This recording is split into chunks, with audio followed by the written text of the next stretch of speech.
on fire on a man suspected of setting a woman on fire on a New York City subway is facing murder and arson charges. That's as we learn new details about the suspect in custody. That's him right there, leaving court just in the last hour or so. This video just in. ICE saying in a statement the man is a Guatemalan citizen who appears to have entered the country illegally for a second time. And police say a woman sleeping on the F train, back to the crime here, was brutally murdered by that suspect. Graphic video capturing the moment it happened. We're going to show it to you, but we want to warn you, it can give you a chance to turn away if you don't want to see it. We have blurred the body of the victim. Here's that video here. You can see a man that appears to be sitting on the bench watching as the victim was engulfed in flames. NBC's Julia Ainsley has more on this. That's right, Maggie. We're learning more details about the suspect in that horrendous crime on the New York City subway.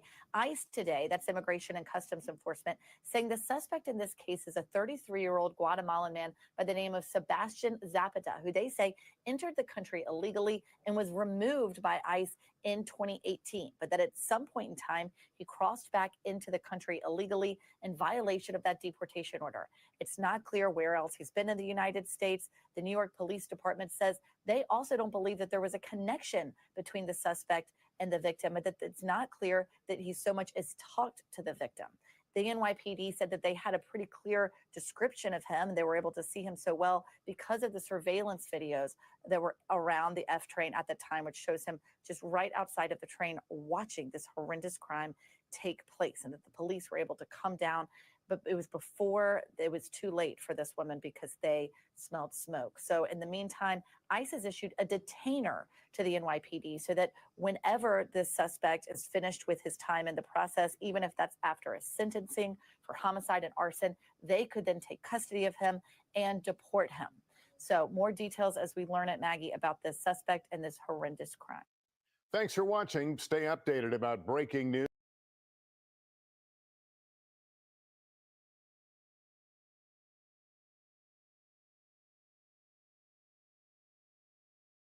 Oh, shoot. Anyway, I've been talking all this time. I hadn't even added myself. Anyway, I'm glad that he has been taken into custody. I am sick and tired of these illegal immigrants running all over us, Americans and Black Americans in particular. I want to know what is the ethnicity of the woman who was set on fire. I want to know if this woman was a Black American woman. She fell asleep on the F train, and this illegal immigrant set her on fire. Set her on fire. And these people are crazy. These people are absolutely insane. They are the dredges and trash of their country. And they have been unleashed on us, Black Americans in particular. Black Americans, please. I know our hearts are big. We don't have anything to do with this immigration situation. We are the only people besides the Native Americans who didn't ask to come here. The indigenous First Nations people was already here. This is their home. And our ancestors were brought here against their will. We didn't ask to come here. We did not ask to come to this nation. And then to have to sit here and be on the bottom of the totem pole constantly. They are attempting to make Black a permanent underclass, a permanent economic underclass, permanent economic slaves. It's ridiculous. I'm going to show this video again.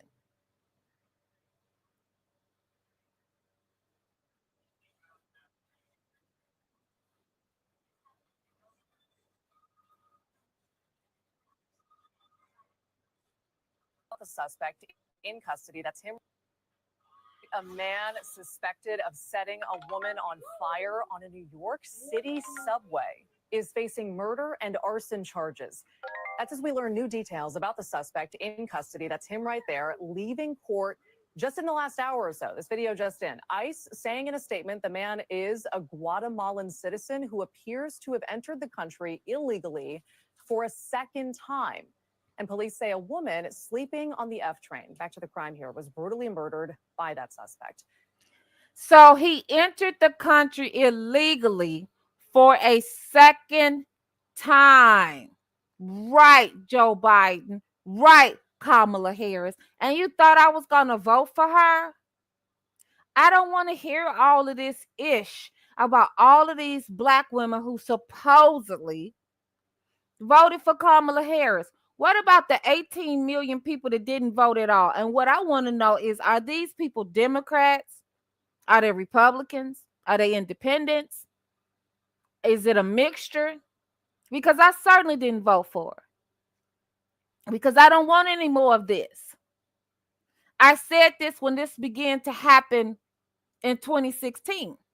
And Trump started to get them out, put things in place so that the southern border couldn't be overran with all of these illegal people. I said, this is going to be a problem for my ethnicity, especially the ones who don't have a college degree. This is going to be a problem. All of those so-called black jobs that Trump was talking about, yeah, I was fully aware that this was going to be a problem for the people of my ethnicity, my kin, my kinth, my cousins, who don't have a college degree, who don't have a bachelor's degree, who don't have a master's degree, who don't have a PhD,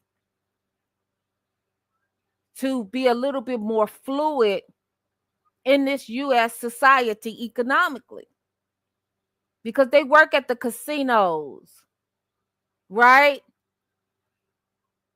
They're the caretakers for the elderly. The black jobs. And black people, I know our hearts are very big. We basically just go along to get along. We want to love everybody. We're very open. We can no longer be open like that. We cannot have our hearts open to everybody. African and Caribbean immigrants too. You've had a lot to say. I was definitely a Pan-Africanist.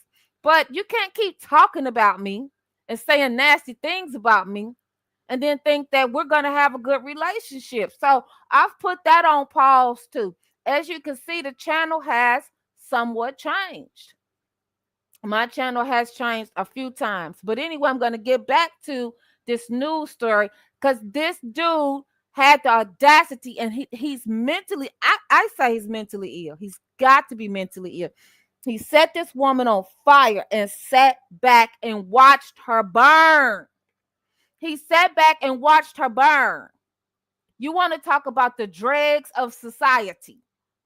Venezuela, Guatemala, South America has opened up their jails and just dumped them and emptied them in here into the U.S. Look at what happened to Lake and Riley. And she was a young white woman. And she was raped and unalived by a so-called asylum seeker. Seeking asylum from what? From what? Because they're cowards. They got big balls when they get to the United States and they cross that border, but they don't have big balls when they're on the other side. Graphic video capturing the moment it happened. We're going to show it to you, but we want to warn you. It can give you a chance to turn away if you don't want to see it. We have blurred the body of the victim. Here's that video here. You can see a man that appears to be sitting on the bench watching as the victim was engulfed in flames. NBC's Julia Ainsley has more on this. That's right, Maggie. We're learning more details about the suspect in that horrendous crime on the New York City subway. ICE today, that's Immigration and Customs Enforcement, saying the suspect in this case is a 33-year-old Guatemalan man by the name of Sebastian Zapata, who they say entered the country illegally and was removed by ICE in 2018. But that at some point in time, he crossed back into the country illegally in violation of that deportation order. It's not clear where else he's been in the United States. The New York Police Department says they also don't believe that there was a connection between the suspect and the victim, and that it's not clear that he so much as talked to the victim. The NYPD said that they had a pretty clear description of him. They were able to see him so well because of the surveillance videos that were around the F train at the time, which shows him just right outside of the train watching this horrendous crime take place. And the police were able to come down, but it was before it was too late for this woman because they smelled smoke. So in the meantime, ICE has issued a detainer to the NYPD so that whenever the suspect is finished with his time in the process, even if that's right. I bet you this woman was a Black American woman. You say you issued a detainer whenever he gets sentenced. It's up and stuck. Black people, Black Americans, American descendants of slavery, ADOS, stop having big hearts and feeling for other people. It is time for us to circle the wagons and care about ourselves. You know, I get upset when people criticize Dr. King. I mean, anybody can stand, right, criticism, right? And because everything he did was not perfect, that's true. I don't criticize Dr. King for integration. You know, nobody should want to live in an apartheid state. And that's a whole nother video, breaking that down and getting these Black people who think that and say that to understand we were not better off under segregation.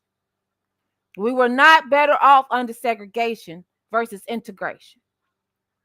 But the one thing that to me that Dr. King was short-sighted on was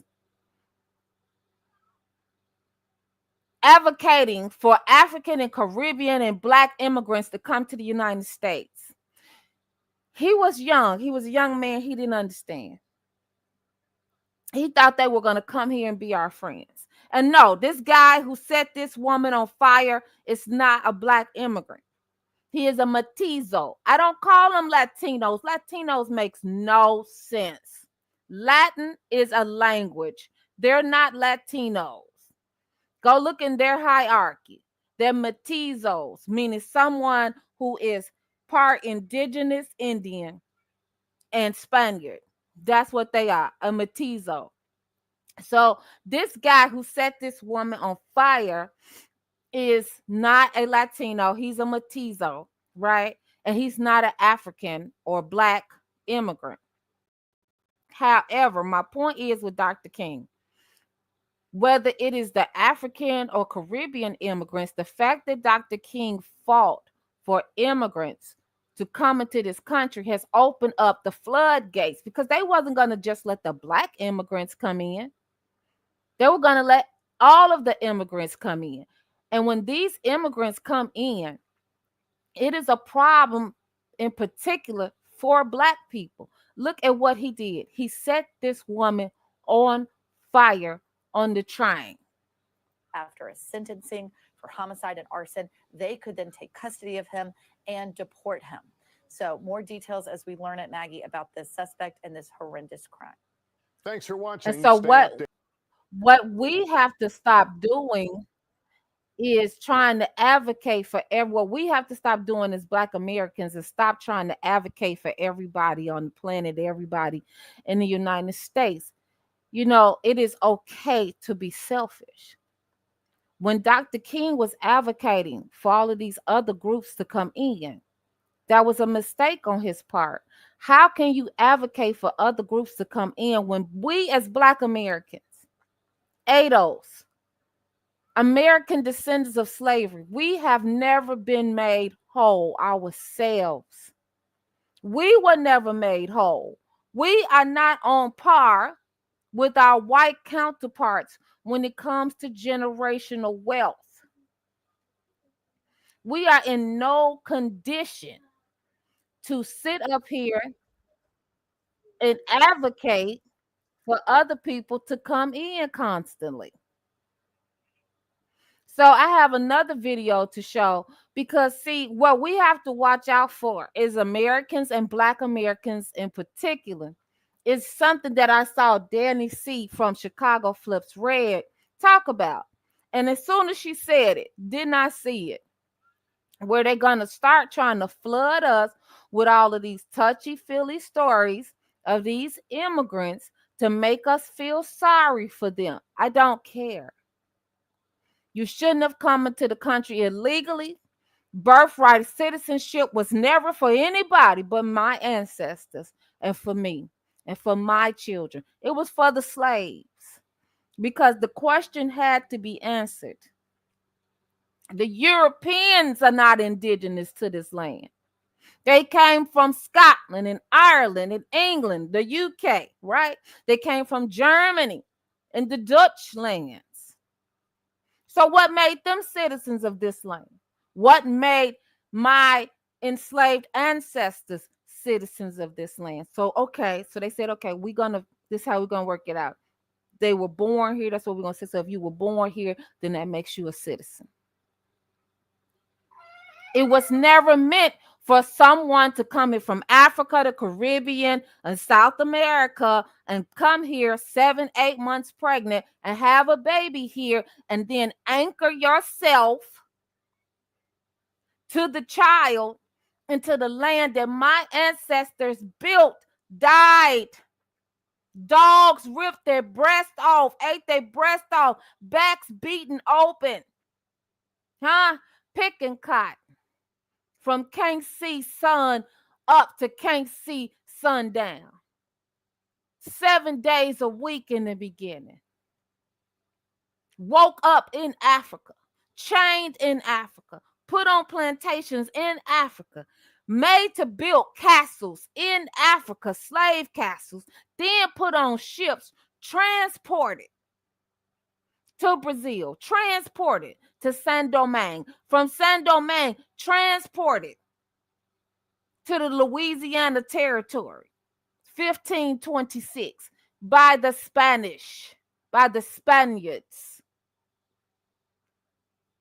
1619 is a misnomer. We were here before 1619, but let's get into it. I am hot. It's up and it's stuck. It's up and it's stuck about these immigrants, and he set this woman on fire on the train.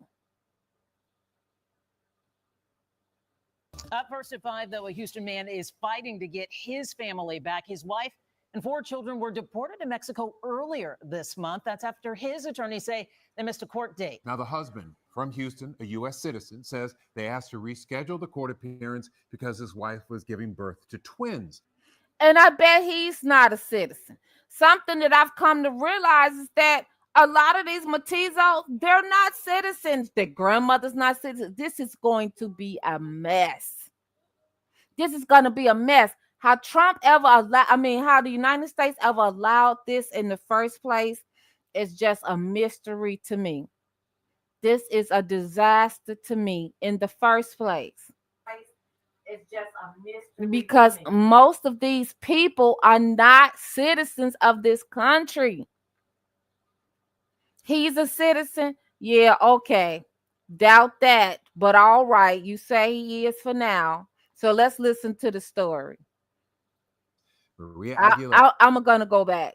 Up first at 5, though, a Houston man is fighting to get his family back. His wife and 4 children were deported to Mexico earlier this month. That's after his attorneys say they missed a court date. Now, the husband from Houston, a U.S. citizen, says they asked to reschedule the court appearance because his wife was giving birth to twins. Maria Aguilera spoke with the husband today and his attorneys about what happens next. Maria? Len and Mia, the attorneys I spoke with, tell me there are several legal options that could have helped them before being deported. But I'm told that now that they're outside of the country, it could take several months to try to get this family back together and then try to begin the citizenship process. This is not justified. Federico Arellano wants to be reunited with his family. His newborn twin girls, their 2 siblings, and their mother were deported to Mexico. They were shocked and surprised that they were separated. Isaías Torres and Sylvia Mintz are the attorneys now representing him. Yo quiero mi familia. Estoy solo otra vez. I want my family. I'm alone, Arellano says. He's a U.S. citizen born here in Houston, married in 2019. His attorney says this year he and his wife, who was born in Mexico, tried to go through the immigration system on their own. The reason she was arrested, they were told, is that she failed to go to an immigration hearing. Arellano says they contacted immigration to postpone because his wife was recovering after the twins were born prematurely via emergency C-section. He says over the phone, they were told their hearing would be postponed. Last week, they were called in, and that's when Arellano says they were separated by ICE. His family flown out of Bush Airport and sent to Mexico. Quiero hacer todas las cosas legales. I want to do everything legally. I want them here with me, he says. This case shouldn't have gone to this extreme. There were options, legal options that were available, and he was not given that opportunity. His attorney says there were circumstances out of their control without having legal representation at the time, now facing serious consequences. They thought that they were complying and doing as they were told, and it turns out that they were not. So it's very, court hearings, judges, prosecutors, they're very precise. The attorneys tell me that now they will file a complaint with the Office of Inspector General. I did reach out to ICE as well, and they confirmed that the family missed the hearing. I also reached out to the Department of Justice Executive Office for Immigration Review. They determined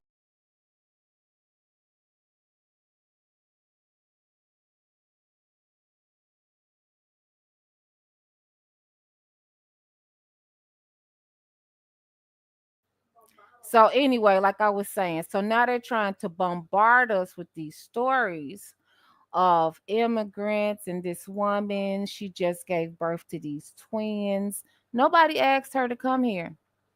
Nobody asked her to come here illegally, and then she wouldn't be in this predicament.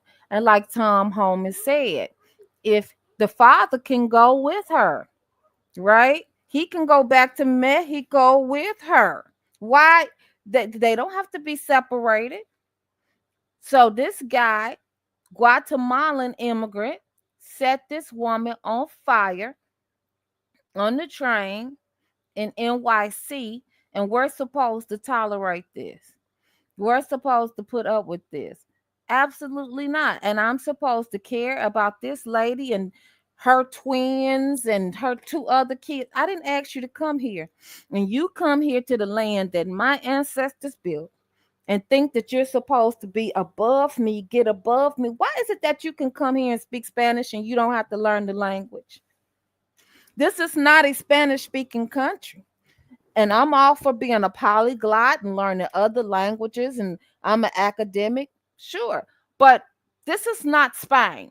You want to speak Spanish, go to Spain. Why? It's a travesty that I should call anywhere customer service and they telling me press 1 for English and press 2 for Spanish. Absolutely not. Absolutely not. I should not have to press anything for anything. This is a English speaking country, period. Press 2 for Spanish, and we tolerate this. In the words of Dick Gregory, and we tolerated this, and we allowed this shit to get started in the late 80s, early 90s with all of this.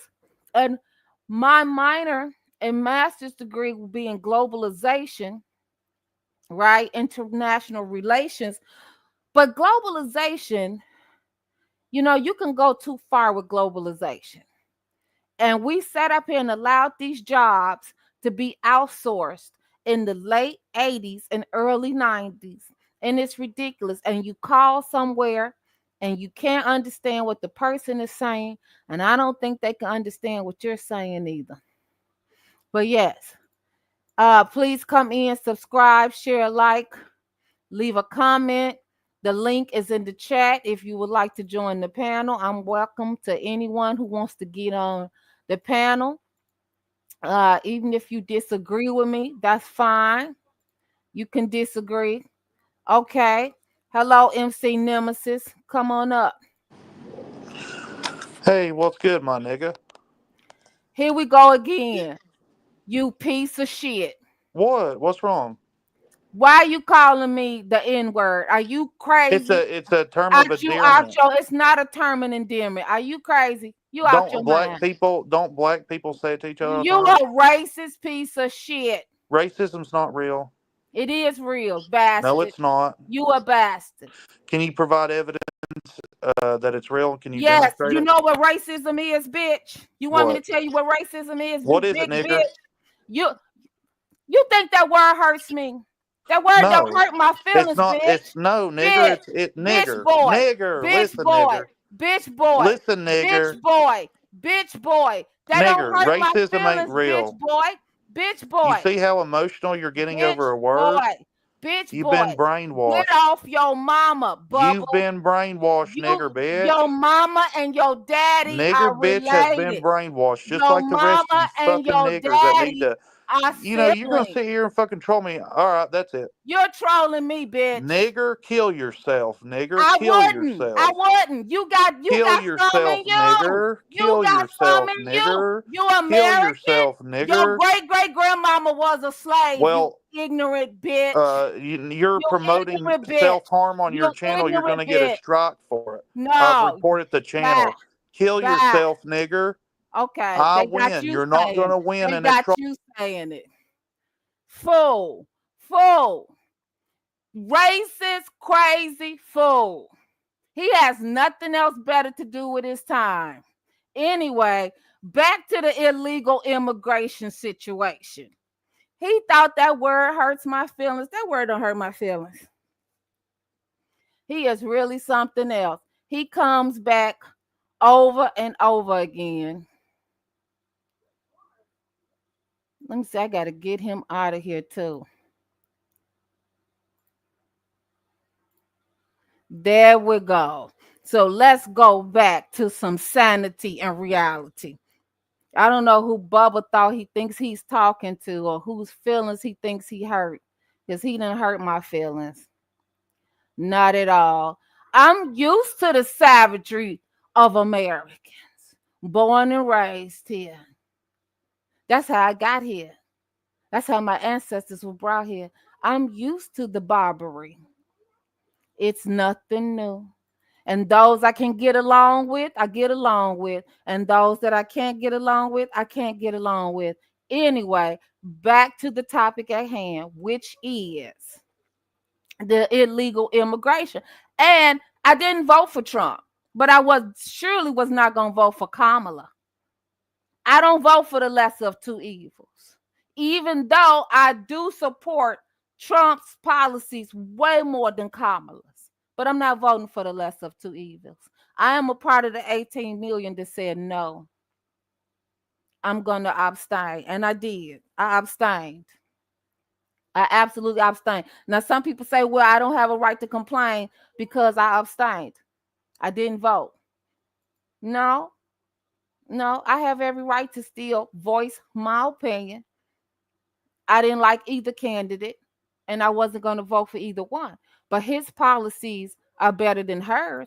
She was going to destroy this nation. A vote for Kamala was a vote for devastation. Absolute destruction was going to take place under Kamala Harris. Absolute destruction. There's no other way to look at it. Absolute destruction. Did you see when she went to the border and what she had to say? That she was going to let some more people in? Like, this woman is absolutely insane. But then again, Kamala Harris is just a technical immigrant, right? That's all she really is. She's a tether baby. Her mom, her dad, they came here. Dad came here from Jamaica. Mom came from India. She lived here for 8 years and then moved to Canada. Oh my gosh. I agree more with Trump. But look at what just happened.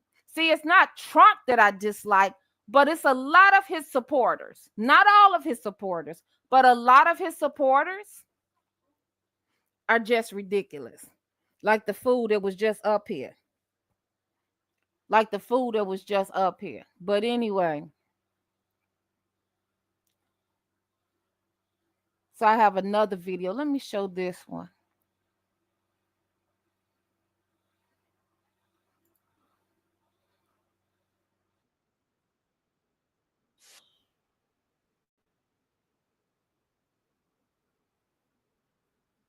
Into today's topic. Welcome to the Awakening Black Women United, I am your host, Cheri Dani, and I urge you to subscribe for more insightful content. For a significant portion of the 20th century, Chicago was a beacon of hope for many African Americans escaping the harsh realities of the Jim Crow South during the Great Migration. This mass movement started in the year 1916, spurred on by the influence of the Chicago Defender, the leading black newspaper at the time. By 1980, the population of black Chicagoans had swelled to nearly 1.2 million, leading to a cultural and economic renaissance within the city. This era saw the birth of iconic black businesses such as Ebony Jet and Johnson Products, and a breakthrough in politics with Harold Washington's victory in the mayoral race of 1983. However, as the black community began to make the city their own, the tides began to turn, and the neighborhood's fortunes dwindled. In the present day, the impact has been severe, especially in areas like Englewood, which once boasted a population of nearly 100,000, and now is home to a mere 22,000. The community that remains grapples with the remnants of decades of decline and an escalating level of street violence. The US immigration policy has been a contentious issue, with contrasting approaches from former President Donald Trump and current President Joe Biden. Trump's zero-tolerance policy, including the rescinding of the DACA program and the enacting of the Remain in Mexico program, starkly contrasts Biden's pledge for a more fair and humane immigration system. In the face of these challenges, some African American women have chosen to seek solace abroad in search of healing and self-discovery. Sienna J. Brown, founder of Master Your Move Abroad, is a testament to this trend, having moved to Spain 8 years ago. To summarize, the Chicago immigration crisis has had a profound impact on the lives of African American women and children.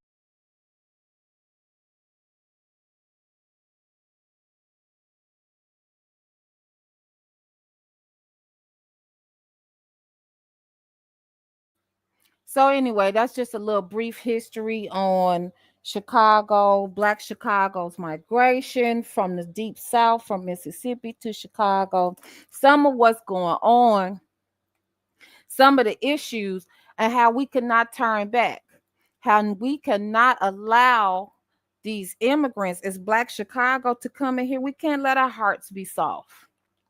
We cannot let our hearts be soft and help them. We did that last time.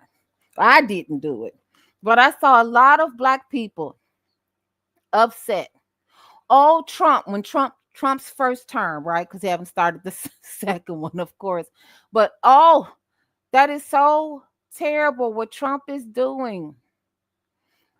The children are put in cages. Now, I didn't think that was right to put the children in cages, of course.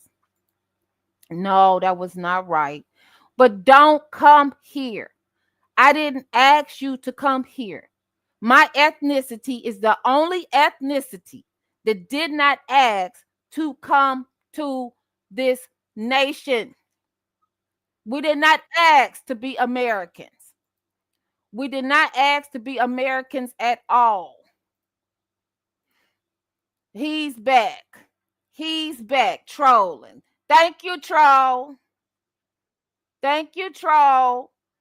You're such a troll. You have nothing better to do with your life. You are so sick and crazy. So sick. And you know what? Since you want to use the N-word, I'm soft. Aaron Woodward experience, I'm soft. Then Aaron, would you like to join the panel? What am I soft on? Aaron, what am I soft about? Oh, that's you again, Nemesis? I don't know who you are.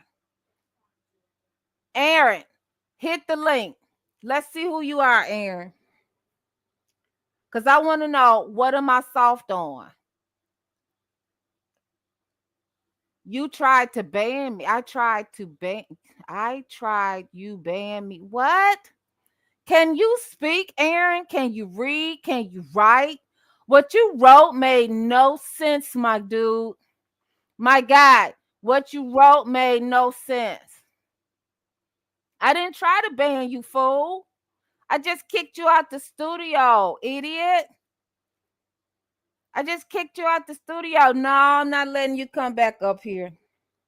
Nothing that you say hurt my feelings. That's not it. I know. Oh, okay, that's you again. You backstage. Nothing that you say hurts my feelings. It's not that you hurt my feelings, but you're disrupting the stream about how immigration affects Black Americans, American descendants of slavery, ADOS. Okay, if you want to use the N word and it keeps you warm and fuzzy, go over to your channel and go use the N word. Goodbye. Go over there and go use the N word. I'm not trying to hurt your. You're not hurting my feelings, though. You're not hurting my feelings. Not at all.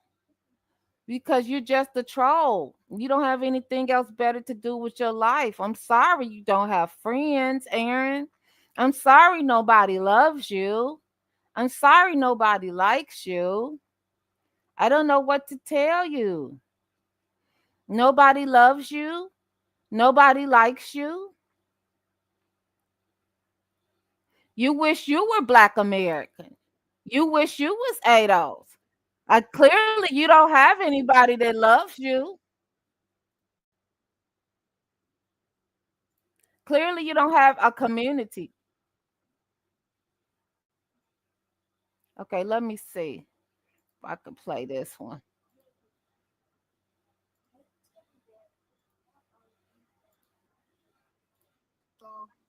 He doesn't care about anything. This mayor, he's a dictator. He's just pushing his agenda, and it's definitely hurting us.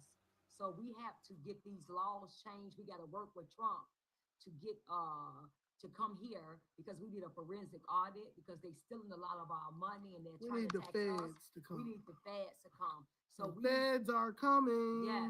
So it's a lot of things that we need done, and then we just see that Pritzker. We need to go to Springfield because we see that Pritzker had signed this bill where he's allowed these illegals to change their name, and he's so that when ICE come, their name is different. Can you believe that? Did you hear what Danny C said? My Governor Pritzker has told these illegal immigrants to change their names. How dare he? And he wonder why. This is why Chicagoflipsred is on their asses. This is why Chicagoflipsred is on their asses and says everybody has to go. We got to vote out all of these people. Can you believe it? That Pritzker told these illegal immigrants, the guy who set that woman on fire on the NYC train, to change his name so that when ICE shows up, instead of being Juan Vasquez, he can be Julio Martinez, and they're looking for Juan Vasquez. This is treason. This is absolute treason against the American people. Let me go back. Said they down there almost every day. Yes, Your thank you. ordinance then set you then Thank you. us So out. many people are saying, yes, Jesus does love us. Thank you. I appreciate that. Yeah, so we would really appreciate that because everything we're doing is to this mayor is a dictator. He doesn't care. Grandma pissed off. He doesn't care about anything. This mayor, he's a dictator. He's just pushing his agenda, and it's definitely hurting us. So we have to get these laws changed. We got to work with Trump to get to come here because we need a forensic audit because they're stealing a lot of our money and they're trying to tax us. We need the feds to come. So the feds are coming. Yes. So it's a lot of things that we need done, and then we just see that Pritzker. We need to go to Springfield because we see that Pritzker had signed this bill where he's allowed these illegals to change their name, and he's so that when ICE come, their name is different and that they don't have to have their address. So when ICE come, they don't have their address on file, and then it's a different name. These people are evil, so they're trying to Trump-proof Illinois and Chicago, so he won't. Yeah. John Holman proof, so he won't be able to get these illegals out of our communities and things. So we need to go to Springfield and get Porky Pig because he bogus for what he did. And we need to go. We at the Mohawk, Brandon Johnson, but we need Trump to send the feds down there. So when we go down there to Washington for this inauguration, this is what we'll be trying to talk to Trump about. I know that's right, Michelle. Yeah, my ultimate goal is the Freedmen Department, the Black American Department of Affairs. And I've always been saying that, and we're taking steps for that and doing that and all that good stuff. And yeah, this was just like I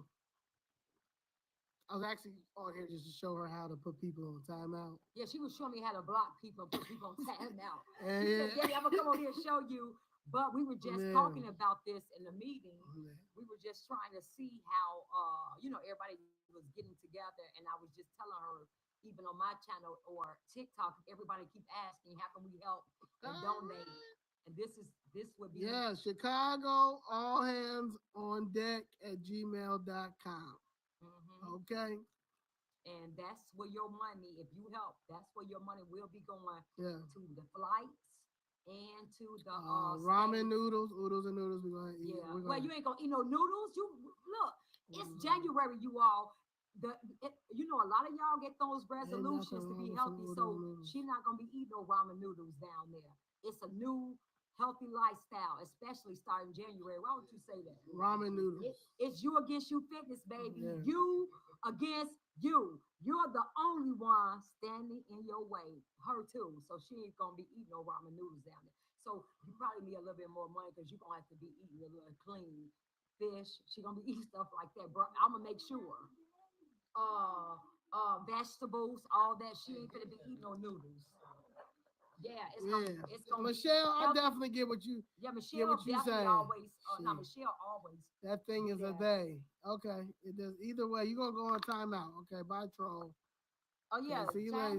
See you later. See, look, we like our trolls, and we I'll never block you. Yeah, the trolls are faithful. I'll never block you. But some of them just disrespectful. They gotta get a timeout. Like y'all, listen, they gotta get a timeout like the Democrats. I keep telling y'all, the Democrats got to be in a timeout for 40 to 50 years. If you notice, I keep going up 10 more years. Because at first I said 20, 30. Now they need to be 40 to 50. Because they act like, see, the way they acting and the way this Brandon Johnson dictatorship and things, they need to be in a timeout for 40 to 50 years until they understand. Don't you ever. I love you too, Jasmine. Play with American citizens and Chicago citizens again with that communist dictatorship. Don't you bring that and all flooding our community with these illegals, taking our money, taking our houses. Don't you ever do that again until y'all Thank you, Missy. To stop selling us out in our communities. Y'all never be in power. Never. That's what we are making sure. Yeah, it's over. It's over. It's revamp. Yes. We had our town hall today. It was really good. And Yes, you are. Yes. So I basically was teaching her how to put time out. Put people in timeout. But if you guys do want to donate, the ones that are on here so far, go to Chicago all hands on deck at gmail.com, chicagoflipsred.com if you want to buy a shirt, and follow us on social media. I'm Mr. Steal Your Wig 1, and Danny is Danny C44 on just Danny C on truthlifestyle.com for shirts. Yeah, and then email because we have the PayPal account, and what we are doing is that would definitely, because like Zoe. So anyway, if you want to support Chicago Flips Red, go over to Zoe Lee's channel, Leigh, Zoe, Zoe. Go over to Zoe's channel. You can get all the information over there, how to support Chicago Flips Red. Because we as Black Americans, it is our time and our turn to stand with each other and support one another. This Guatemalan immigrant set a woman on fire on the subway in NYC. Now, I haven't got a report yet. I could just be missing it, as to what was the racial and ethnic background of the woman who was set on fire. It is believed that she was asleep. May she rest in peace, irregardless to race or ethnicity. This was a horrible way to die. However, if she was a Black woman, the least protected group of people in the United States and on the planet Earth, I support my own. I support my own. I want to know, what was her race and ethnicity? Was she ADOS? Was she an American descendant of slavery? I want to know, because it's up and it's stuck. We have to begin. Black women, you want Black, not all Black women, but too many Black women supported Kamala Harris. Too many Black women supported Kamala Harris just off GP, just off, okay, abortion rights. That's it. That's all you're concerned with. Abortion rights. It was nothing bigger to you going on in this country than abortion rights, because this immigration is bigger than that. It's a way bigger problem. You gave Kamala Harris $2 million in 5 hours and broke Zoom for a woman who's not Black, who was not going to do anything for Black people. Nothing. She was going to do nothing for Black people. I don't understand Black women, some Black women sometimes. I don't understand how you could sit there and look at that woman and how you believed her. I don't get it. I don't understand how you gave this woman all your money. You had disposable income for Kamala Harris, but you don't have disposable income for the hood. You don't have disposable income to help buy books at the public schools, toilet tissue, paper towel, hand sanitizer, hand soap. You didn't have money for that. You don't have money for that. Forget those little Black children, right? But you had money for this HBC soror, supposedly. I've been read that article years ago about Mindy Kaling's cousin, who is an Indian, from India, who cut his hair off and pretended to be Black American so that he could get scholarships to go to HBCU. Everybody thinks that they can come here to the United States, take over Black Americans, right? Keep us in perpetual poverty. Where are our stores in our neighborhoods? We don't have any. And you know what? This is how America is supposed to be. America has a lot of lofty ideas about human sovereignty, human rights. America says we are a melting pot. This is this experiment called the United States. We the people, to form a more perfect union. Meaning that after all the dust cleared and the Civil War was over, that means my neighbor should be a European Jewish family, a Polish family, an Irish family, a Scottish family, an Italian family, right? A Russian family, an ADOS family, like myself, American descendant of slavery, a WAS family, white Anglo-Saxon Protestant, nah? A Chinese family, a Korean family, a Mestizo or Latino family, Mestizo family, right? This is what America's supposed to be. And we're supposed to all get along. And in the community, we should have businesses that are owned and reflect the community. So we got ADOS businesses, and we got Chinese businesses. We got Italian businesses, right? But that's not, America has never lived up to these lofty ideas. America has never lived up to what it said it was. Dr. King told the United States in the 60s, I'm here to collect on a check. The check that you wrote and I could never cash.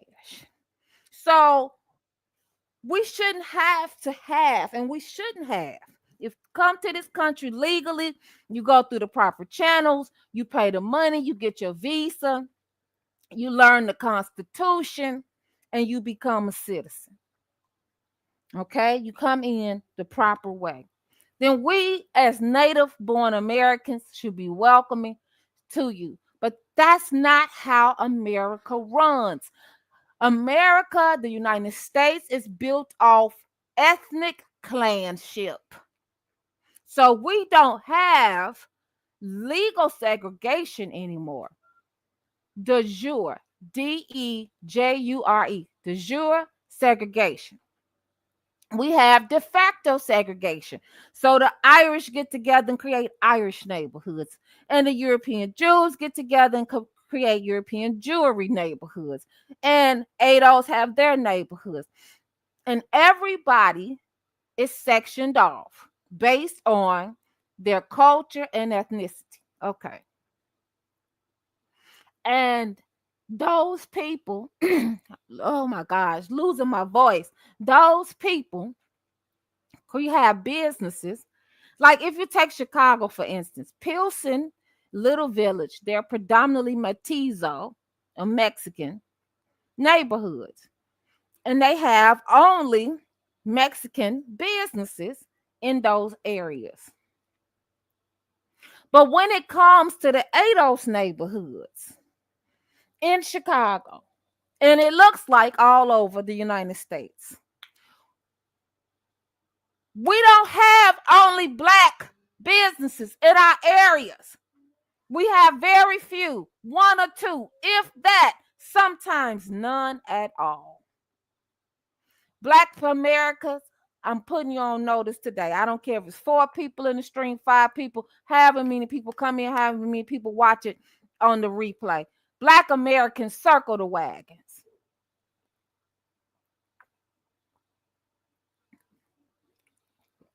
Black Americans, begin to circle the wagons.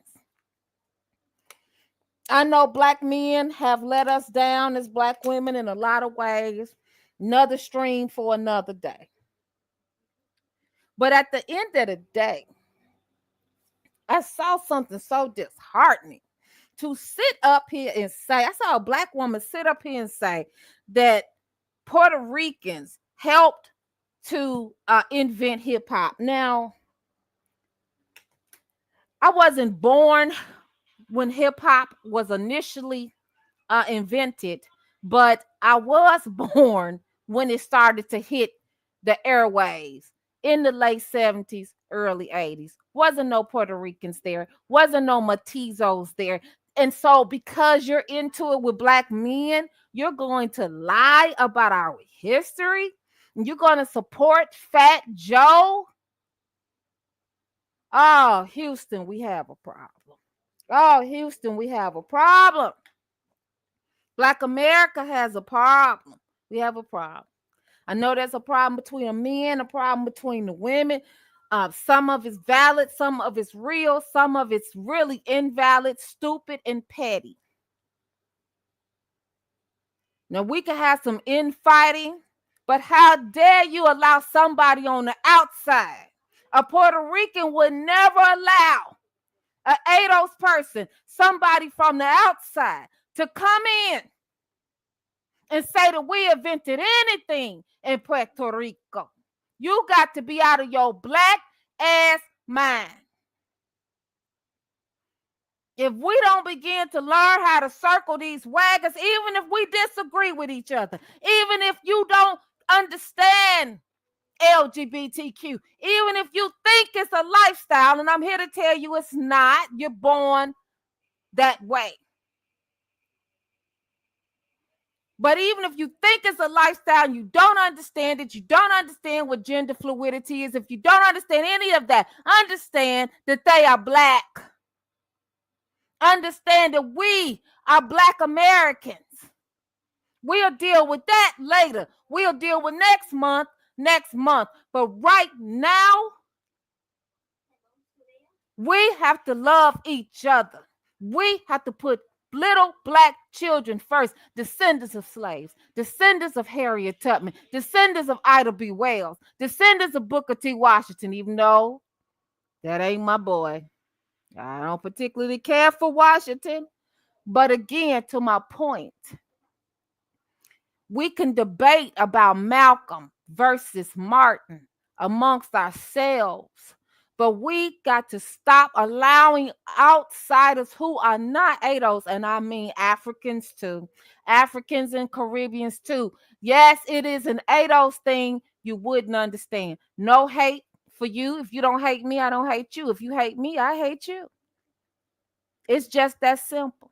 We are no longer playing these games. We are no longer playing with you.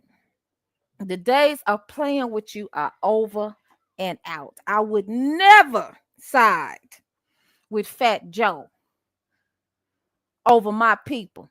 Where was he at with the sugar? Where was these Puerto Ricans at with the Sugar Hill gang? Where were they? Because I didn't see them. So let's go to the video. Full of shit. Let me see. I was supposed to been stop sharing my screen. I went on a good rant. Let's see. We can just stick straight. I was supposed to be done with all the celebrities and the social influencers, and we can just stick straight to politics, but you know how it goes. Just when I thought I was out, they pulled me back in. All right, folks. Well, you know how this is going to go here. So I'm just minding my little old business and whatnot. And yeah, there was some audio making the rounds. And it sounded a little something like this. These rumors were made by radical black racists. Let's just say that. Okay, it's a group of these guys that don't want to hear Jamaican, don't want to hear Guyanese, they don't want to hear a black guy that ain't down with them. Right? So their job is to criticize anybody who don't look like them or who ain't Black American. Who are these guys? You want me to say their name? We're going to give them too much clout. I mean, the FBA, Foundational Black Authority. What? You want me to say their name? We're going to give them too much clout. I mean, the FBA, Foundational Black Authority. Whoever the fuck these broke niggas is. I'm just keeping it a buck. And their shit is to attack everybody on Twitter. You see this nigga who run them? Like, you know, your leader? Oh, man. You got to be fucking kidding me, man. And so they try. All right, so that's how this all started. So I suppose Foundational Black Authority is supposed to be a funny way of playing that off. This is the way it goes. Of course they listen to me. Of course they're tuned in. And Joe, I know you're tuned in here tonight because you just tipped your hand that you listen on a regular basis. So we are going to see the nice program here. We can call it the Education of Fat Joe or the Fat Joe Faces the Music, whichever you all would like to see that here as. So we're going to go ahead and address that is what we're going to do here. Since you want to have a conversation about that and since you've drugged me into it for whatever your reasons are, though we know what the reasons are, what we're going to do here first, I want to show you all a little bit something because I've been looking around and that clip has made the rounds now. It's made the rounds. A number of folk are talking about it now. I got some audio queued up here. Lord Jamar, I want to go to him first. He's had a few choice comments about this because Fat Joe made some derisive comments about him as well in the middle of this. So what I first want to do, I'm going to play for you a clip here from Lord Jamar. Hear what he had to say about it. Who sits at the cool table and who doesn't?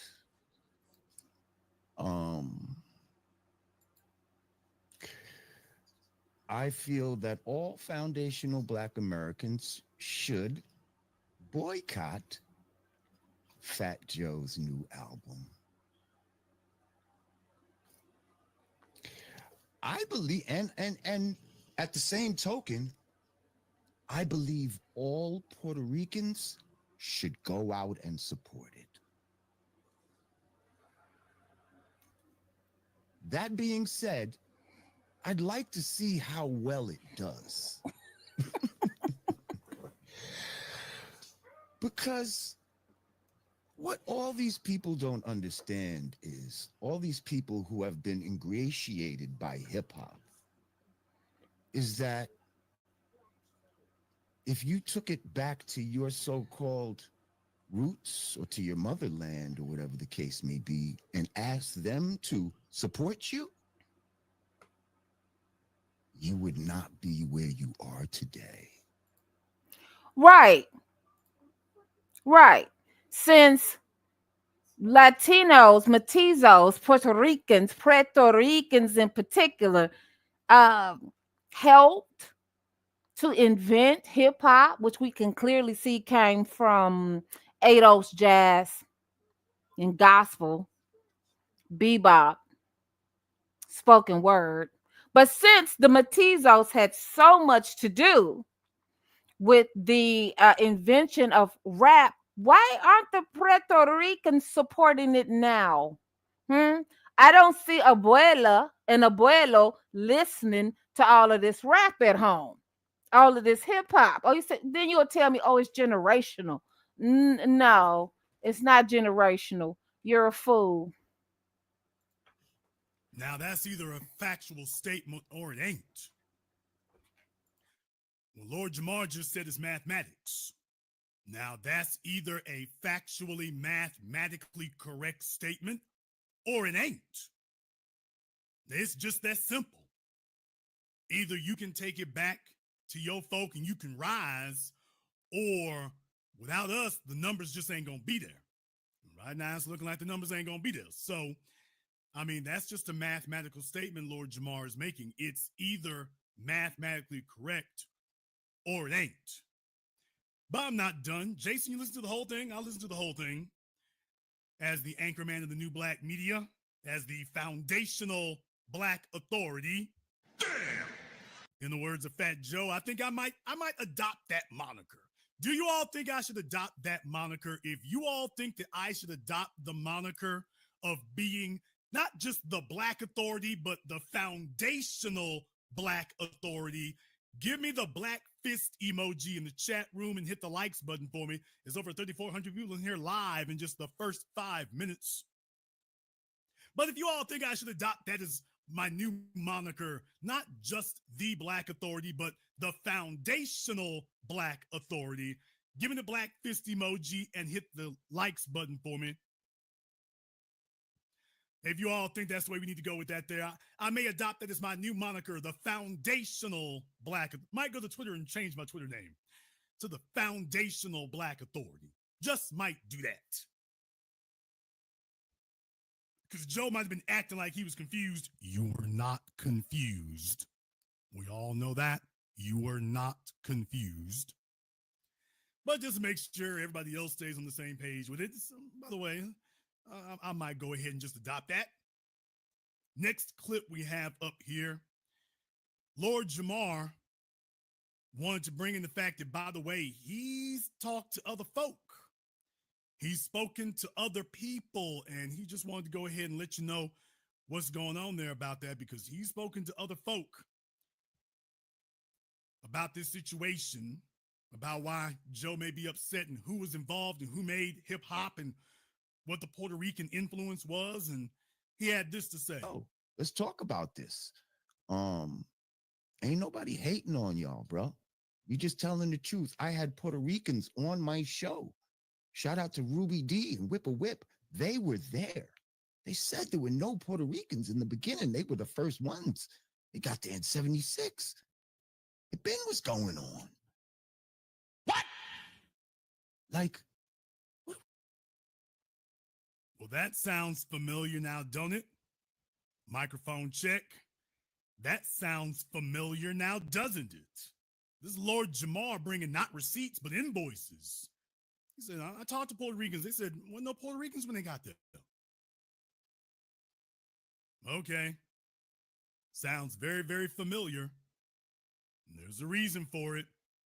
Let's go a little bit further. Lord Jamar actually makes a good critical thinking argument here. Very good deductive argument on his part that he makes next here. Very good deductive reasoning he uses. A point that a lot of folk miss. I think I may now have to bring just a couple people up to discuss. Akron Slim, rest in peace, fact checker rage. Yes, sir.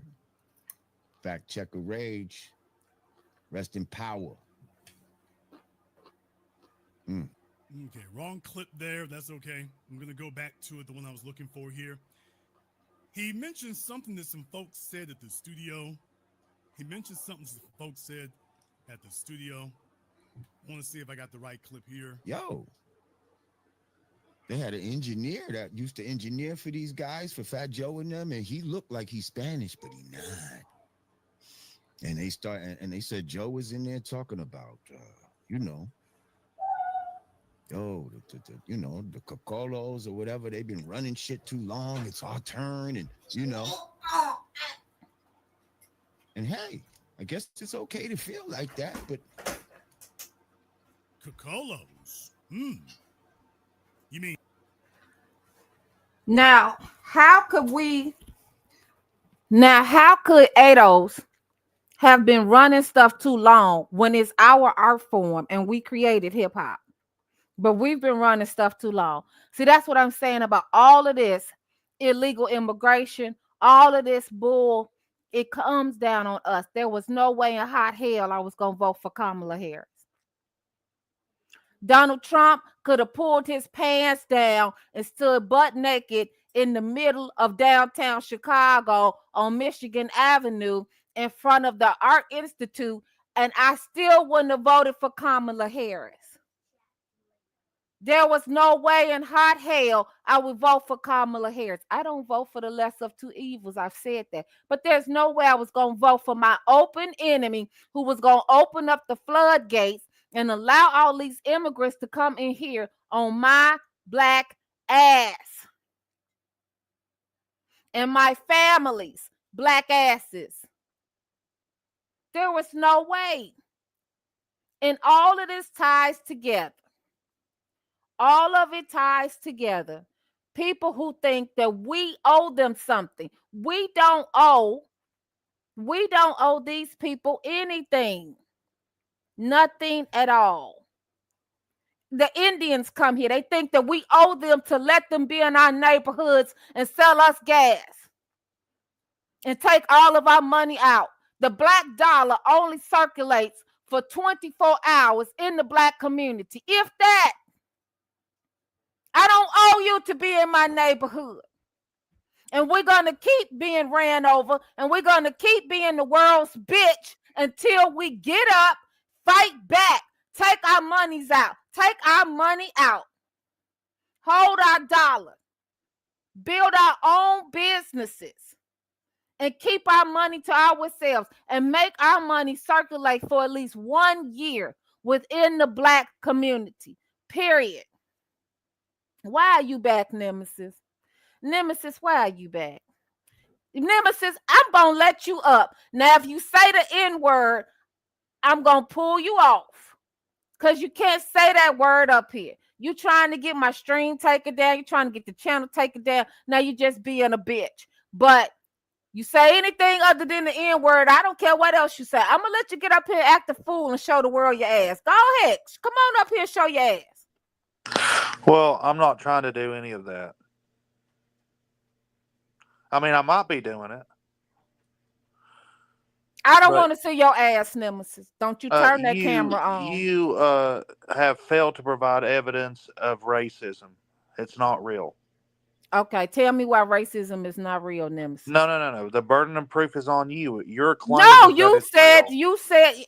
this stream is about immigration, Nemesis. Have you missed it all? Have you missed what it's about? Well, I mean, we could talk about immigration. It's too, about illegal immigration. I understand that. Okay, so talk about illegal immigration. I'm not trying to troll you. I understand what's happening in your mind. Mm-hmm. It's not the intention. It's just it just goes haywire because you've been fed lies. Mm-hmm. And I'm trying to take those lies out of your head. Okay. So I'm trying to get inside your head. You're right. But I'm trying to take You out could never the lies. get in my head. I would never let you in my head, Nemesis. But I'm giving you the floor to speak. Go ahead and speak. Well, I am. Well, I don't think you need to be aware of it. But anyways, you don't need to be aware that I'm in your head. Because I'm trying to help you. I love humans. I don't want you to be lied to by the lies. So for one, immigration. It's an imaginary line that the government, which is not real anyways, says that if you cross this line, I'm going to put a bullet in your head. How is that anything related to the beneficial? Like, how does that benefit humanity at all? Nemesis, you don't give a damn about humanity. You came up here and called me the N-word. What are you saying? You exactly what I just said. You don't give a hot fuck about humanity. You came up here and called me the N-word. Now you are a humanitarian. The N-word does not. Okay, so for one, that word does not exist in the dictionary. It's not a real word. It's a real word. For two, racism, it doesn't exist. Racism don't exist. I'm trying to establish fundamentals. You can establish. No, they've been established. You're nuts. So let me walk you through this. In order for racism to be true, right, you have to believe that white people are superior to black people. No, that's not true. Yes, that's true. No, it's not. That's not true. Racism is when prejudice and power meet. So that's you're prejudiced about the prejudice and the power. So people no, it's a social construct, right, that can be put in place with power. So a social construct. What's power? What's power, Nemesis? Social constructs are not real. Social constructs are as real as the people believe they are, and the people that have the power to enforce them. Only enforcers. Violence is real. Okay, so now we're getting somewhere. Violence is real. Yes. Okay. That has nothing to do with your violent. It ain't got nothing to do with skin tone. Stop it, Nemesis. If you're gonna come up here, at least tell the truth. Who's been violent on the planet Earth? Who? Yeah, who? Can we focus on the present moment? No. Because history is not verifiable. Yes, it is. No, it's not. Yes, it is. It's verifiable. You need to focus on the present moment because we gonna focus on the past and come up to the present. How do you know what happened in the past? How do you we know we don't know everything that happened in the past, but we do so know why are the we major talk about it? Because those major events have factored into what's going on today. Like, what event? Slavery, enslavement of people. You said you are a humanitarian, right? See, I'm more educated than you, so I understand. Think so? You think so? Yes. Were people enslaved and brought from Africa in chains? Yes or no? Yes. By who? Who enslaved the African? What and give me what's the phenotype of the African? Who originally enslaved them? So no. 15. Let's start around 1505. What is going on? I don't know what happened in goddamn 1505. So then you're not more educated than me, Nemesis? I don't give a fuck what happened. I'm talking about because that now. factors into now. Focus on the You don't- present moment. No, Are no, you no. capable of focusing on the present All moment? of it, all of the above, all of Are the you above. capable of focusing on the present I'm moment? capable of all of the above. Why Okay, do you so want to? stop talking No, about. no, Stop no. talking about. Why do you want to avoid 1505? Because Because are you don't know white? what happened in Are you 1505, white? and neither do I. Are you white? Are you white? No, I'm not white. No. Are you of European descent? I don't know. You should know.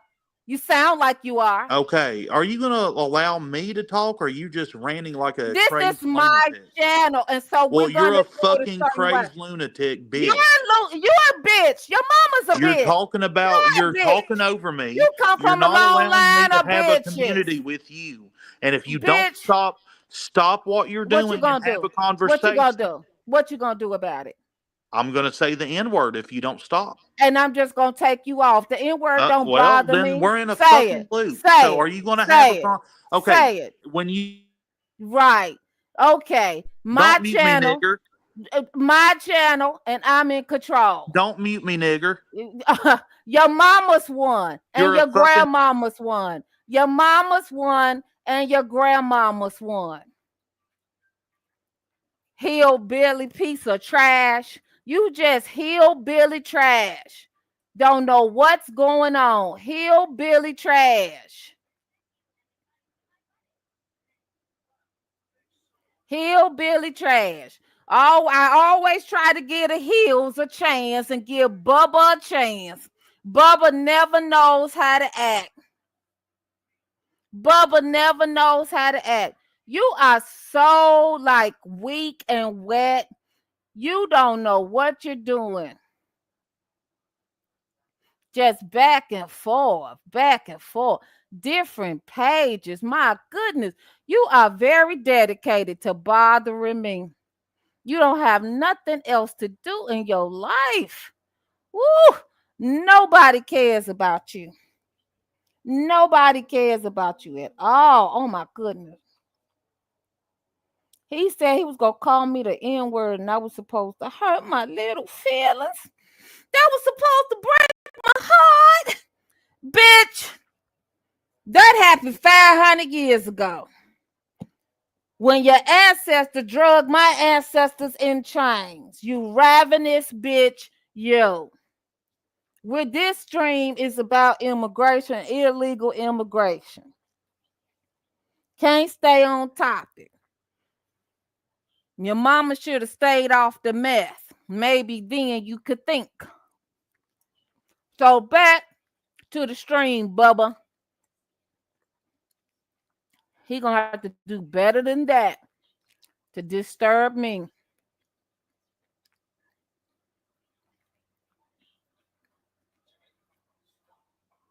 He really needs to get a life. Nobody cares about him, I see. Nobody at all. Here we go. Next. Back to this immigration is crazy. It is one of the worst little games that they have played with Black Americans since we've been on this shore. It was to replace us. It absolutely was. Biden, glad he is on his way out. They gave Mayor Brandon Johnson and Chicago Democrats an earful for prioritizing illegal immigrants over struggling Americans. And rooted. Let me go back.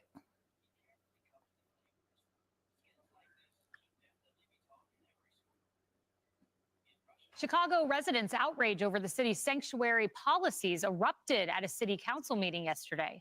They gave Mayor Brandon Johnson and Chicago Democrats an earful for prioritizing illegal immigrants over struggling Americans and rooted for, listen to this, President-elect Trump. So, Brandon, you and all these Democratic mayors out here and governors, y'all talking about crashing out for these illegals, right?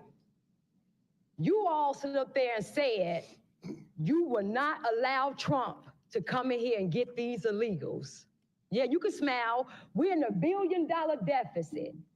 And you spent half of our money, half of that on illegals. Trump, Tom Homan, make an example out this right here first. Please come here first, because you know what? We're going to help you.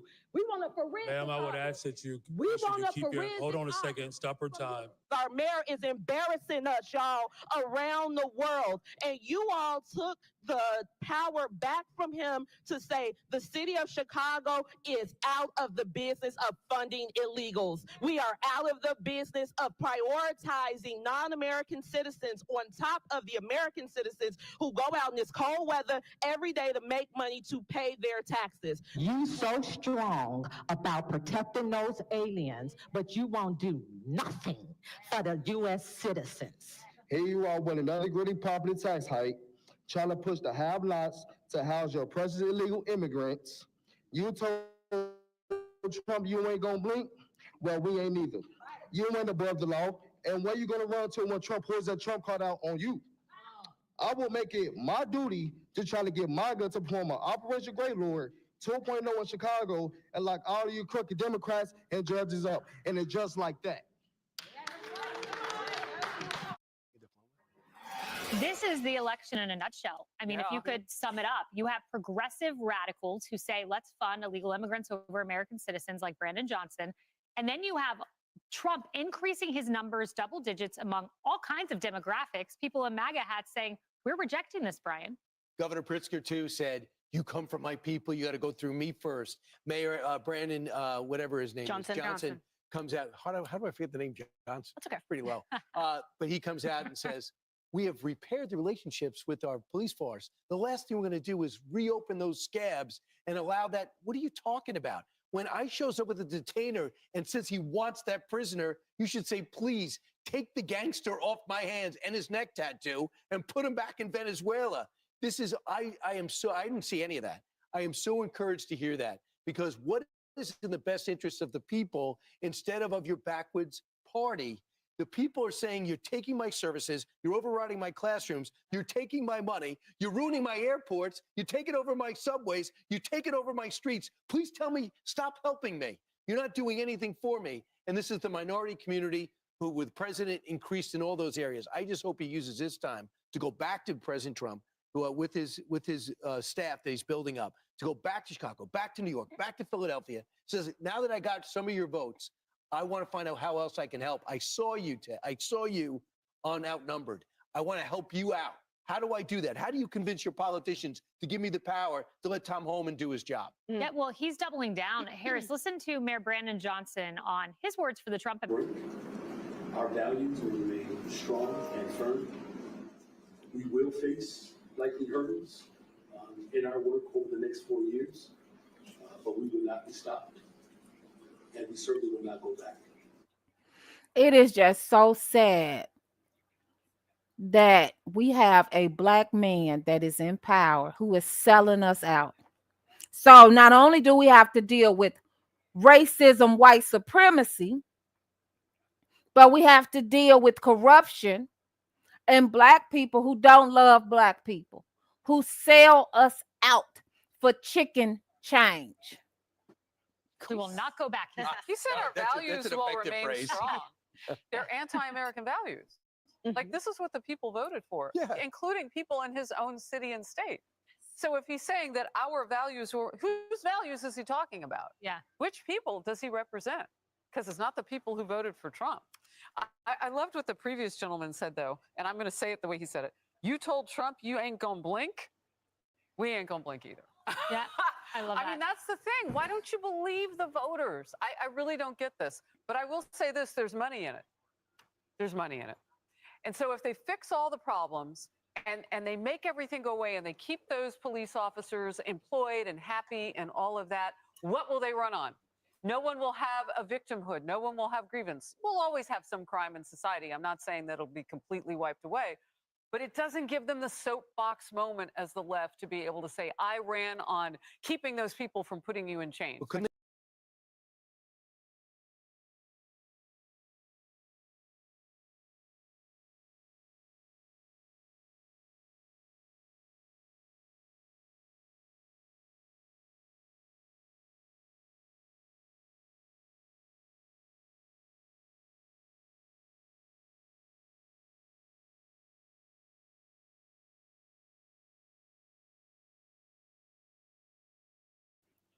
My mic was muted. But anyway, George Freeman, I see your comment. Yeah, that guy, Aaron Woodward, whatever, Woody Head. He is a fool and a clown. He comes over here constantly trolling me because he must be like his ancestors, George Freeman. He sounds like a white American to me who wants to tiptoe into the cabin houses and the slave quarters on the plantation. That's what I think the issue really is with this guy. Because he keeps trolling me. He wants to come on over into the slave quarters. And he wants the booty. But he can't have none. He don't like Sally's little booty. And he wants to come to the slave quarters and get some booty.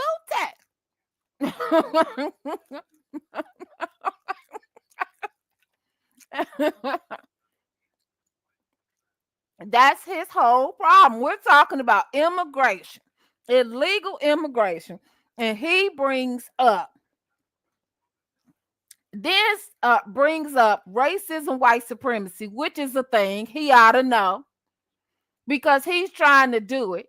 He thought he hurt my feelings by calling me a Negro. Hell, y'all hurt my feelings when you want, in the words of some more. You call me a Negro when I can't get a home loan, a car loan, any other type of loan, a loan for school, for college. That's when my feelings might get a little hurt. But I've been in this country 500 years. It ain't nothing that a white person could do to hurt my feelings. Words don't hurt. Now, you want to try to hurt my ass, okay? You want to try to throw hands, that's something different. Now, nobody leaves a fight unscathed, okay? So you will find out quickly. You will F around and find out. Nobody got time for him. He's crazy. Where that Xena chick at? The Xena chick is Cheeks, and Cheeks will be on later on. Cheeks doesn't like to be in these, heavy political conversations. Cheeks is a gamer, and that's all Cheeks can handle. Cheeks is a very good friend of mine. Cheeks is one of my best friends, but Cheeks doesn't like these heavy political topics, such as maybe like what's going on in the diaspora or what's going on with immigration. But Cheeks is a highly intelligent Gen Z young lady who happens to be a lesbian. I'm not a lesbian. I'm so-called, whatever you want to call it, straight. I just call it heterosexual. But Cheeks is a lesbian. Proud of it, proud Black lesbian, and that's Cheeks' life, and Cheeks was born that way, and I love her for it. And that's what the Black community should be about. The Black community should be about unity and us coming together, irregardless of I'm not saying we can get together on everything, right? But some of these things we shouldn't allow them to be stumbling blocks for us to create community. What did you say? Oh, wait a minute. Let me read it. And the Diddy stuff wasn't deep. And the Diddy stuff wasn't deep and political. I don't know. I would say it was definitely deep, but it's not political for Cheeks. It's not political. You see how that Nemesis character comes over here and behaves, and Cheeks don't want to deal with that. So here's another video I'm getting ready to get into. Yeah, Cheeks don't want to deal with that.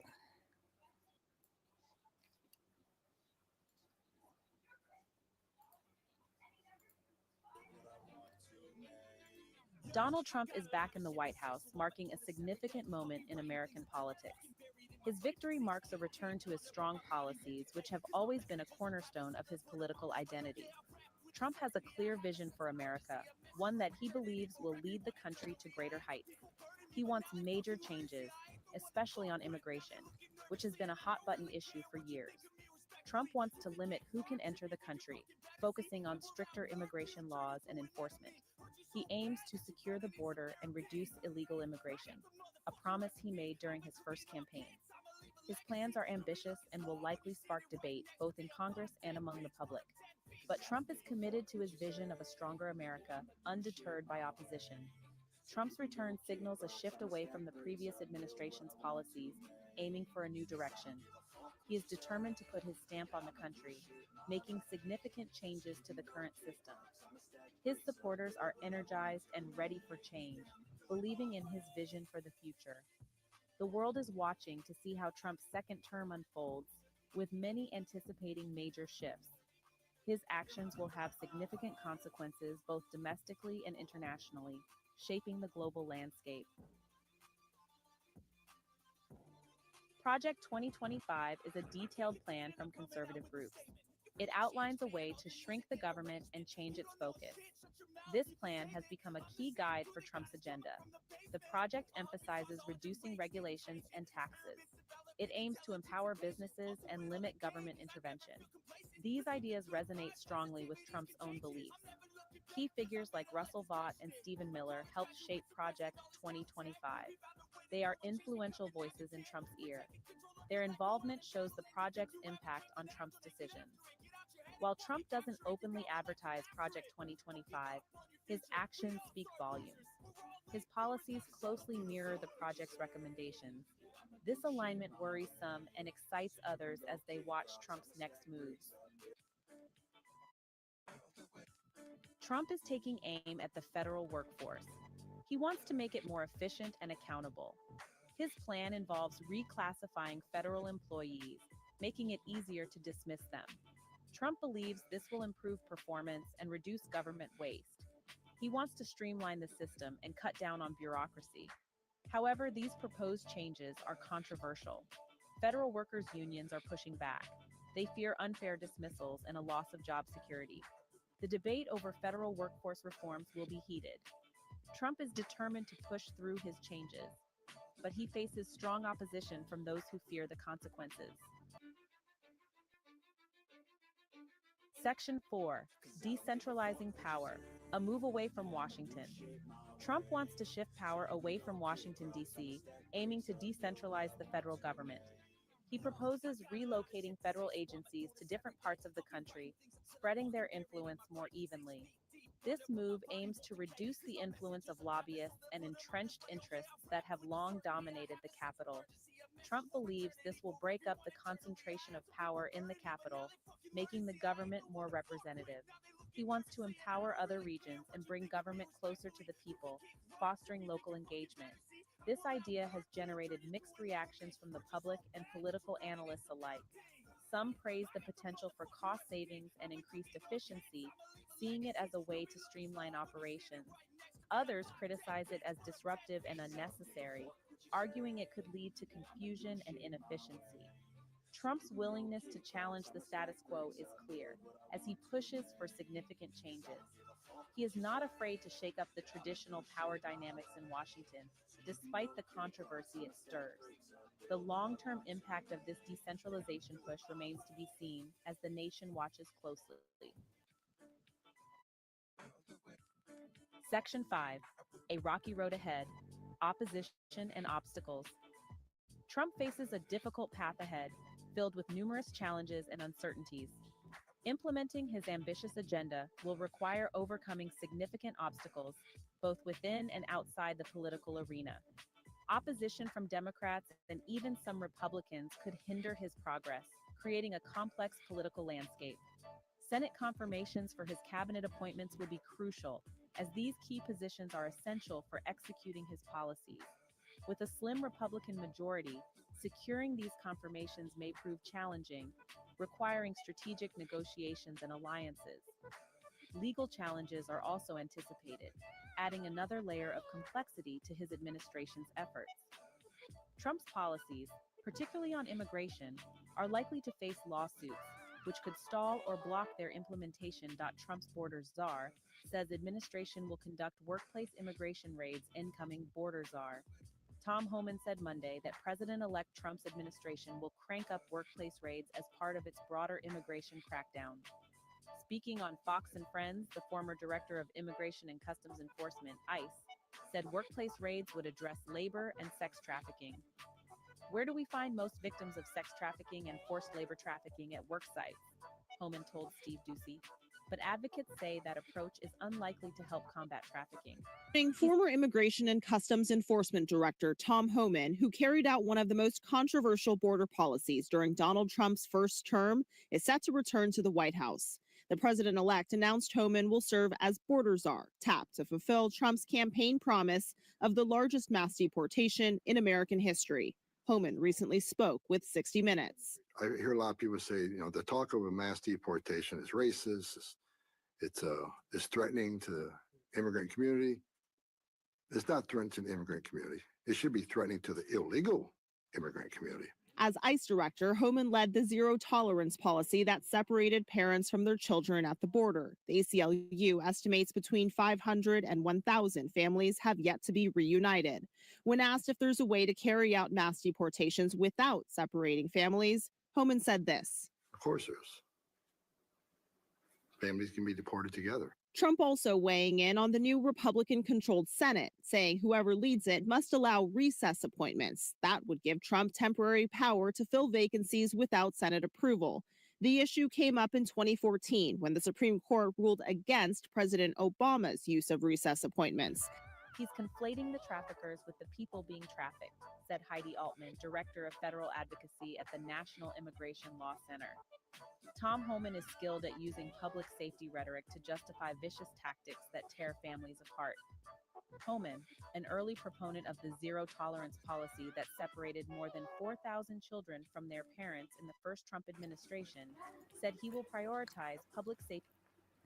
I just want to break in to say, I don't like DACA. I don't agree with DACA. DACA is unfair.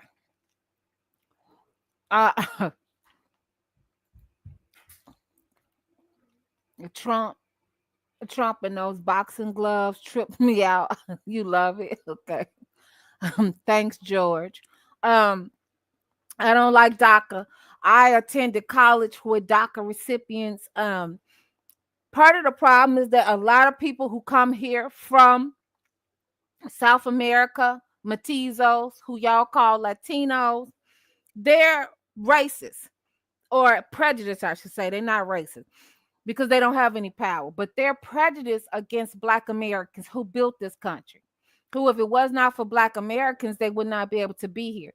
But they come here, they're in class.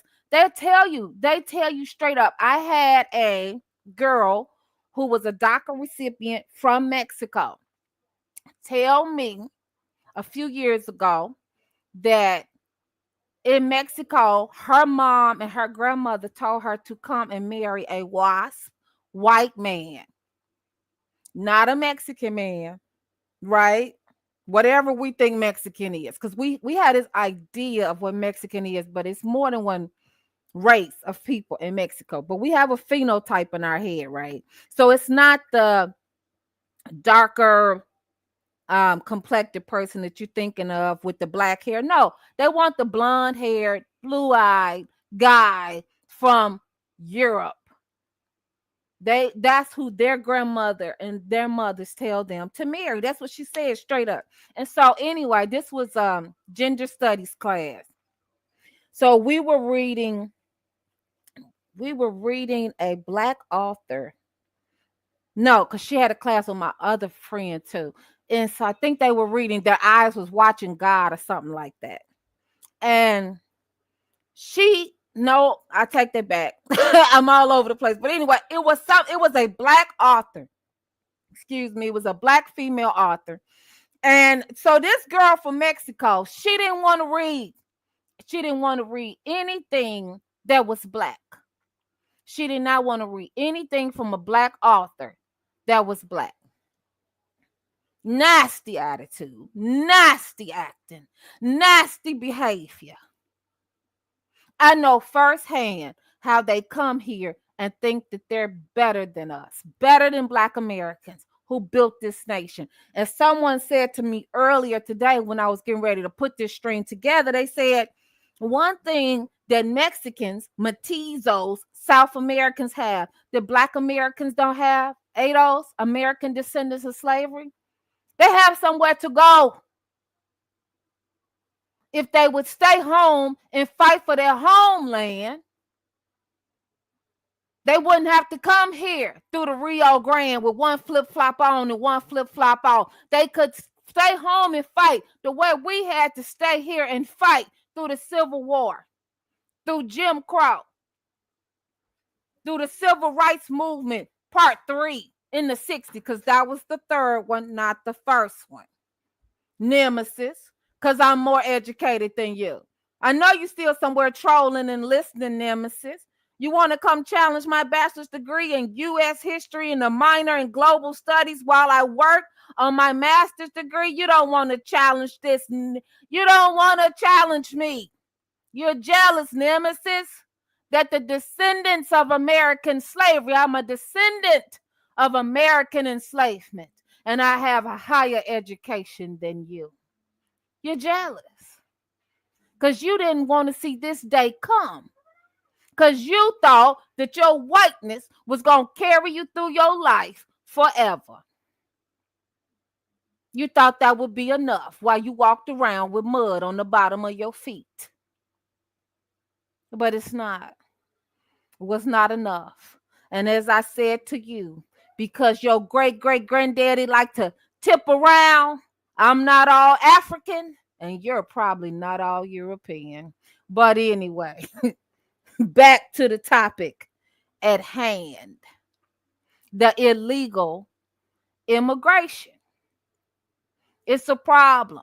And we, as American descendants of slavery, we will no longer allow our hearts to be so big that it gets us in trouble, that we continue to welcome all these people here who take money out of our mouths, out of our pockets, away from our children. Boycott, Black women, boycott these beauty supplies. It's not just the illegal immigrants. We got to learn to love ourselves and each other. Get out of these beauty supplies. I don't know. I'd rather go to Amazon and see what I could find on Amazon, or see if I could find a Black beauty supply. Hell, start slow. For all of that, give your money to Rihanna and get some Fenty or something. Stop giving our money to outside people. Because then when our children need jobs, when our children are 15 and 16 and you want to get them a job at the wing stop, we can't do it because the Indians own the wing stop. When our children are 15 and 16 and need jobs, we don't even own the JJ's Fish anymore. We don't own anything. Run them out. And you know how you run them out your area? Stop patronizing them. Here's the thing, though. We have to come together. So I know Chicago Flips Red. They have their town hall meetings every Thursday. Right now, things are slow, of course, because of the holidays. But we have to get to the point where we're having town hall meetings. Everybody has to turn their phone off. Matter of fact, you got to put it in one of those bags, leave it in the bag in the hallway in your jacket pocket, because these phones are listening. They're listening to everything we say, and they're running back and telling Zaddy. So we got to have a town hall meeting without these phones. And we got to get serious about when we don't have a business in this location, say it's been burnt down or say it's abandoned. We got to have the funds to be able to come in and put a gas station there, to put a beauty supply there. I know brick and mortar's kind of on its way out, so we're kind of living a paradoxical situation right now. But because it's no point of running the Indian out if we don't have something to replace it with. There's no point of running the Arab out if we don't have something to replace it with. They're mad in Chicago right now at that JJ's Fish because two black men who were homeless. One was unalived by the owner. I remember when JJ's Fish was owned by black people. What happened? I remember when BET was owned by a black man, Bob Johnson. Why did he sell BET to Viacom? He couldn't find another black billionaire to sell it to. We got to get ourselves together. In the words of George Blakemore, it's not all their fault. Some of this is our fault too. It's our fault too because we tolerated it. We tolerated it. You know, Chief Joseph of Nez Perce in the 1800s, the cavalry was wearing his people out and wearing his people down. And he said, I will fight no more forever. And I understand that constantly fighting the depression, you know, that you get wore down. But my grandfather, who was part indigenous, First Nations, Cherokee, Choctaw, African, right? We're amalgamated Africans now because of this U.S. enslavement. He told me, baby, you can wear down, but don't wear out. But I don't criticize those who did wear out. I get it. But we as Black Americans, we have survived so much tragedy, so much trauma. We got this. We can do this. All we got to do is reach down into ourselves and find that last little bit of love and hope and strength. We're not going to agree with each other on everything. We're not going to always agree about LGBTQ. We're not going to agree about all of that, right? But can we agree that we are Black? Can we agree that Black LGBTQ deserve respect? That they are Black too? Can we agree on that? Can we agree to how we're going to go into the future without each other? If you don't want certain things taught in the schools, I get that. If you don't want certain people in the bathroom with you, I get that. But we have to be able to come together and hash these things out. What do we say as Black people? What do we say as Black Americans, as American descendants of slavery? What do we say? How we want to see our community go forward. It's not about what other people think. It's about what we think. We can't continue to let these people talk for us. And I want to know, what is the race and ethnicity of the woman who was set on fire on the subway train in New York City? I want to know. It matters to me. All lives matter to me. But if she was an American descendant of slavery, it's up and it's stuck. It's up and it's stuck. We ought to be somewhere. We should be somewhere fighting that. You better get him out of here. He better be prosecuted. He's sick. He's insane. She was asleep on the train, probably homeless. It's winter, probably trying to warm up. He set her clothes on fire. To me, it sounds like she passed away in her sleep. She went to sleep and woke up unalived. If that makes any sense to you. She went to sleep and woke up unalived. And he sat there and watched with his crazy self with his little crazy ass. He sat there and watched. That is insane. You want to talk about insane? That is absolutely crazy. Absolutely crazy. He deems harmful to Illinois. Welcome to The Awakening, Black Women United. I am your host, Cheri Dani. Watch this video until the end. Subscribe, like, share, comment, and hit the notification bell so you know every time I go live or I upload a new video.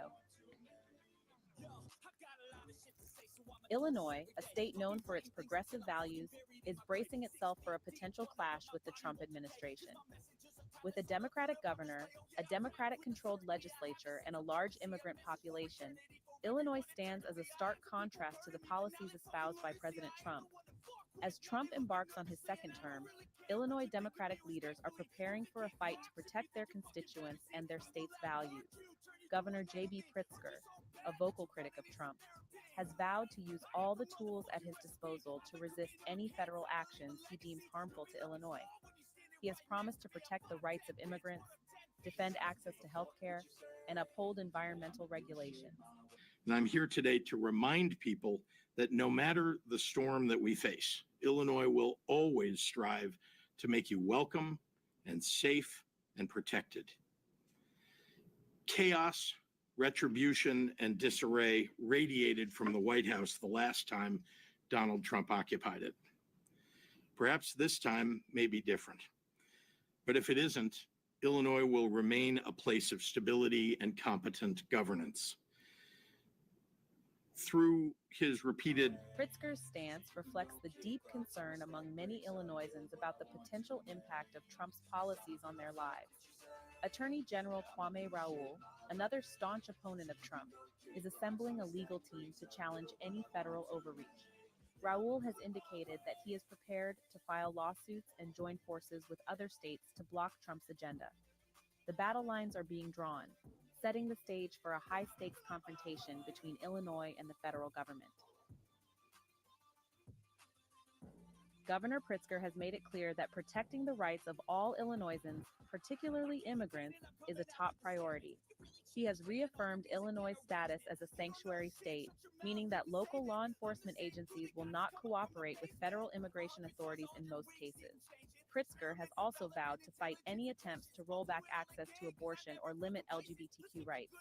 Beyond social issues, Pritzker has also pledged to protect Illinois' economic interests. He has criticized Trump's trade policies, arguing that they harm Illinois businesses and farmers. Pritzker has also expressed concern about potential cuts to federal funding for infrastructure projects in Illinois.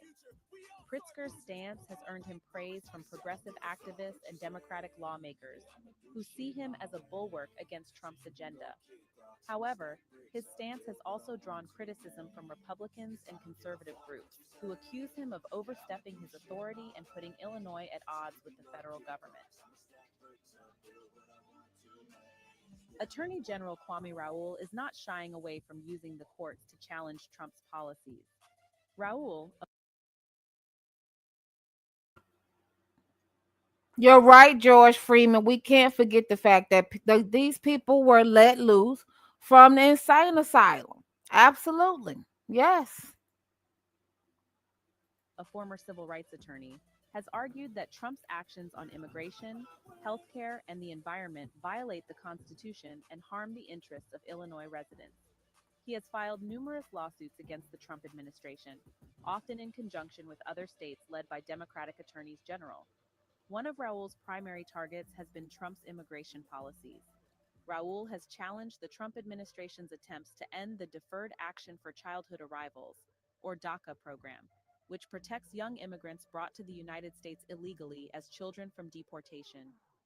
He has also sued to block the Trump administration's travel ban targeting citizens from several Muslim-majority countries. Raoul's legal challenges have had mixed success in the courts. Some of his lawsuits have been dismissed, while others have been allowed to proceed. Regardless of the outcome, Raoul's aggressive legal strategy sends a clear message that Illinois will not back down from a fight with the Trump administration. Illinois' large and vibrant Latino community is on the front lines of the battle over Trump's immigration policies. Many Latinos in Illinois live with the fear that they or their loved ones could be targeted for deportation. Immigrant rights groups have mobilized to provide legal assistance and support to those facing deportation and to organize protests against Trump's policies. Despite the climate of fear and uncertainty, Illinois' Latino community remains a source of strength and resilience. Latino leaders have spoken out forcefully against Trump's rhetoric and policies and have vowed to defend their communities. They have also emphasized the importance of civic engagement, urging eligible immigrants to become citizens and vote. The Well, I don't know what these different groups are going to do that's trying to fight against Trump and his mass deportation. You cannot come into somebody's country illegally. I can't go into your country illegally, so you can't come over here illegally. That's the bottom line. And then you're coming over here, you're hurting native-born Americans, be they white or black. We can't get jobs. You're going to school for free while I owe $34,000 in student loan debt. How's that fair? And I'm a descendant of the slaves that built this country. Slaves that worked from can't see morning to can't see night, 7 days a week in the beginning for free. Then within 100 years, they had to work 6 days a week because they got to get to go to church and worship the buttermilk Jesus on Sunday. And I did say buttermilk Jesus. That's right. Somebody who don't look like us. Somebody who was given to us. Him, his daddy, the worship practices, all of it was forced upon us. And so that was the only time that we could have a day off, was to go and deal with his imaginary ass. It's ridiculous. And you think that we owe you something? I don't owe you anything. I don't owe you to allow you to come in the country that the slaves built. You are not owed to come into the nation that the slaves built, that the chains drug across. You didn't grow no cotton. You didn't pick no cotton. Here come John Leguizamo's lying ass, talking about they was right there with us. No. What about the companies that own slaves? The companies. I'll do that stream next. About the companies that own slaves. It is a misnomer that the Chinese built the railroads in the United States. No, a few Chinese built the railroads. We came up against the Chinese Exclusion Act. Standard Oil and other companies, railroad companies, actually owned slaves. Black slaves. Black men built the railroads. It was only a few Chinese that built the railroads. I will not allow you stand by and watch you come into the land that the slaves built, called the United States, and take us Black Americans ADOS over. We will no longer tolerate it. Your day is over. You have been found out. We are getting you up out of here. Period. You have got to go. And to help them navigate the complex immigration system. One such organization is the National Immigrant Justice Center, or NIJC, which provides legal representation to immigrants facing deportation. The NIJC also advocates for policy changes that would create a more humane and just immigration system. Another key organization is the Illinois Coalition for Immigrant and Refugee Rights, or ICIRR, which mobilizes immigrant communities to advocate for their rights. The work of these organizations is more important than ever in the face of Trump's crackdown on immigration.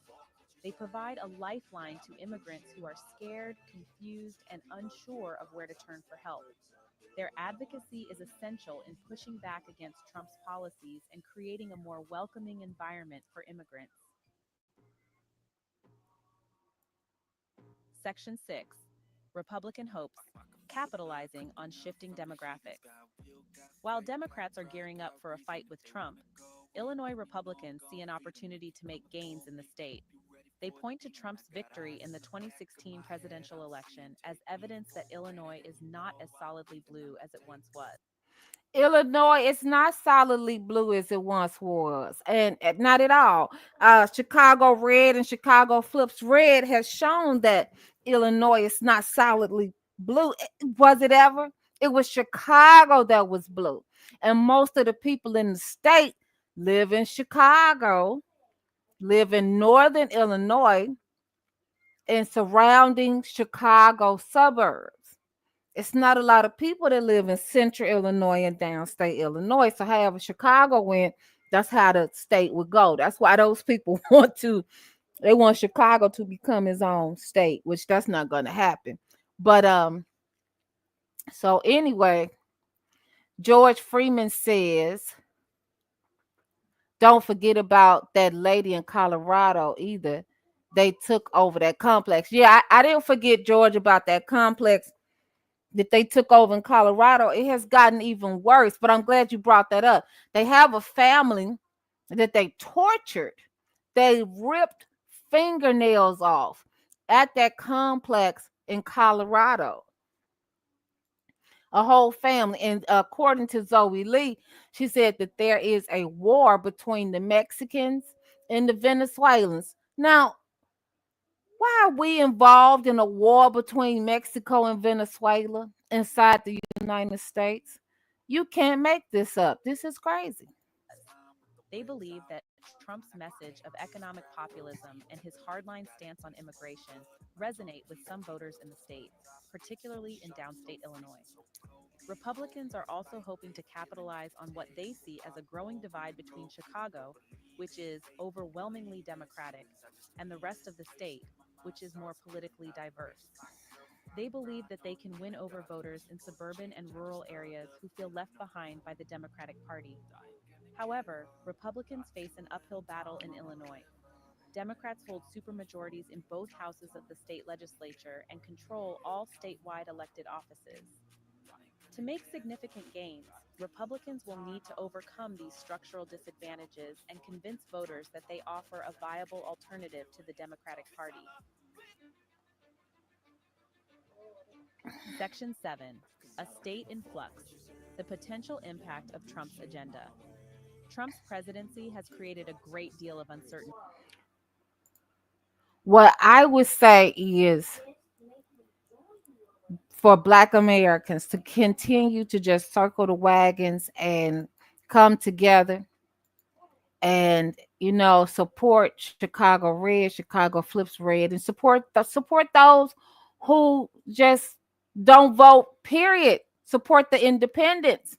Support those who say we want a Black independent party, or we will donate to your candidate's campaign. We will donate to your cause. But I'm not putting my name on the rolls because I didn't put my name on the rolls for Trump. I couldn't do it, and I'm not going to do it. But I agree with his policies more than Kamala Harris. Kamala Harris is an absolute disaster. But I'm going to finish this stream up with this video, different parts of this video, and I'm going to go ahead and get out of here. And I hope anybody who came that you'll come back tonight at 6. We're going to lighten it up. Cheeks will be back. And we're going to have our little Christmas Eve live. We're playing The Sims. We're trying to get Santa Claus to come in. Please come in, subscribe, like, share, comment. And if you would like to give me a Christmas gift, go to the Cash App, $DANYEL 0416. And give your girl a stocking stuffer. Okay? Tell me Merry Christmas. And just know that I can't be racist because I don't have any power over your life. I am not a bigot. And anybody of any race or ethnicity is welcome here. Even though the name of the channel is The Awakening Black Women United, Black women should be united on what we can unite on to help each other. But other races and ethnicities of women are welcome here. I want to hear your thoughts, your opinions. And I really just wanted to understand too and do this stream because a lot of Latino people voted for Trump. And now they're surprised that they have to leave the country. I'm like, well, look, you had an opportunity to vote for crazy Kamala and you voted for Trump. So it's like, I say to myself, well, damn, was it some kind of MK Ultra situation that went on? Because you voted against your interests when it came to immigration. Now you're surprised you have to go? I don't get it. George Freeman, you don't have any money. You can't give me no gift. Okay, George, that's all right. I appreciate you commenting. I appreciate you supporting the channel. You can support the channel in more ways than just with money. You can support the channel with your comments, your heart, subscribe, share. Share the channel out. Share the information out. Okay? That's worth just as much as the money. So let me see. Where am I at? Okay, I'm already presenting. Yes, yes, yes, or no, no, no. Let's see. Out the anti-ADOS rhetoric, right? I saw somebody, and I pointed this out before, like, oh, you're the top slave, right? Like, you know, when people call us, when we found out that they were calling us Akata, which means wild cat, and they were using that specifically and talking about ADOS. So you have to also understand that there has been some specific kind of anti-ADOS rhetoric. Part of the problem that happens. Welcome to The Awakening. Black Women United. I am your host, Cheri Dani. Watch this video until the end. Subscribe, like, share, comment, and hit the notification bell so you know every time I upload a new video. How's everyone doing today? I hope you're all ready for a deep dive into something that's been on a lot of our minds lately. The diaspora war between Africans, Caribbeans, and Black Americans. In my opinion, the diaspora war is not going anywhere anytime soon. And think about going there. And I heard it's a beautiful place. Yeah. And I know it's the motherland. Yes. But not my mother, not her mother, and not her mother's mother. That ain't their land. America, real true land is right here in the U.S. soil. Everybody else walk around happy and free, and they looking at us self-destruct. What we have to do right now, we have to get our shit together and stay out their motherfucking way and let them each other. Yeah, let them motherfucking other. And I don't know about all y'all people that voted for Trump, all y'all other racists. I'm gonna say that. All y'all other racists, I'm trying to figure out how Afro get in front of my mother. I ain't never been to Afro color. I've never been to Africa. Afro or Africa. Never been there.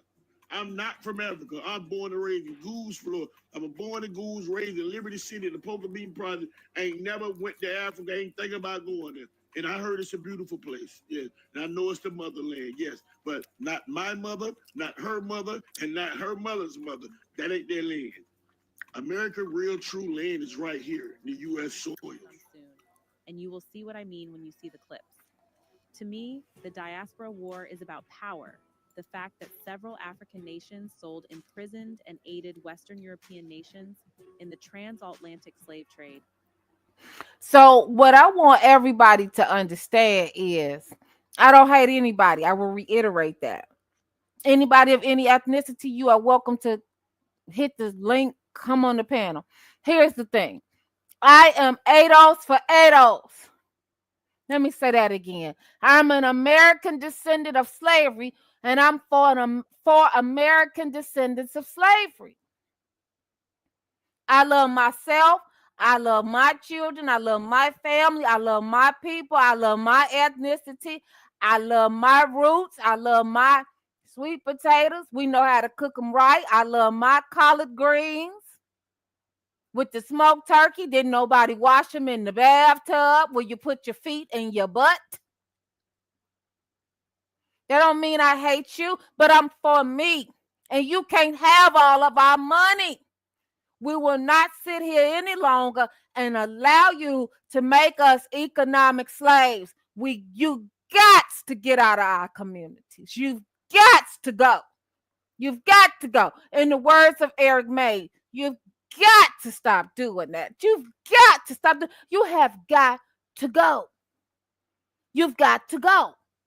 And people don't like it when we talk like this, Adolph's family, because now they can't send their children to MIT and Harvard and Yale and Princeton off our backs.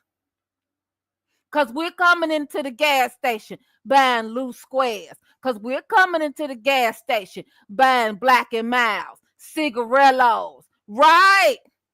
They are sending their children to Harvard, Princeton, Yale, Brown, Dartmouth, Carnegie Mellon off our money, our 50 cent, 75 cent, dollar, here, there, a dollar. It adds up.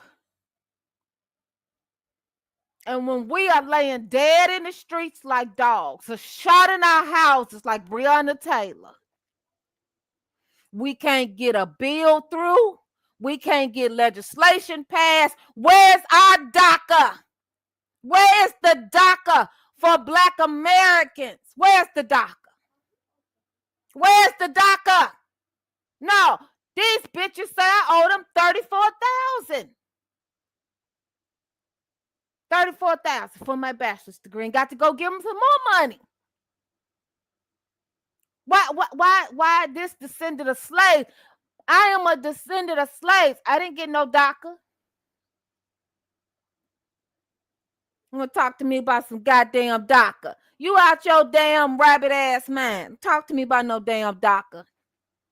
You piss me off. I done made myself upset talking about this goddamn DACA and all this other shit.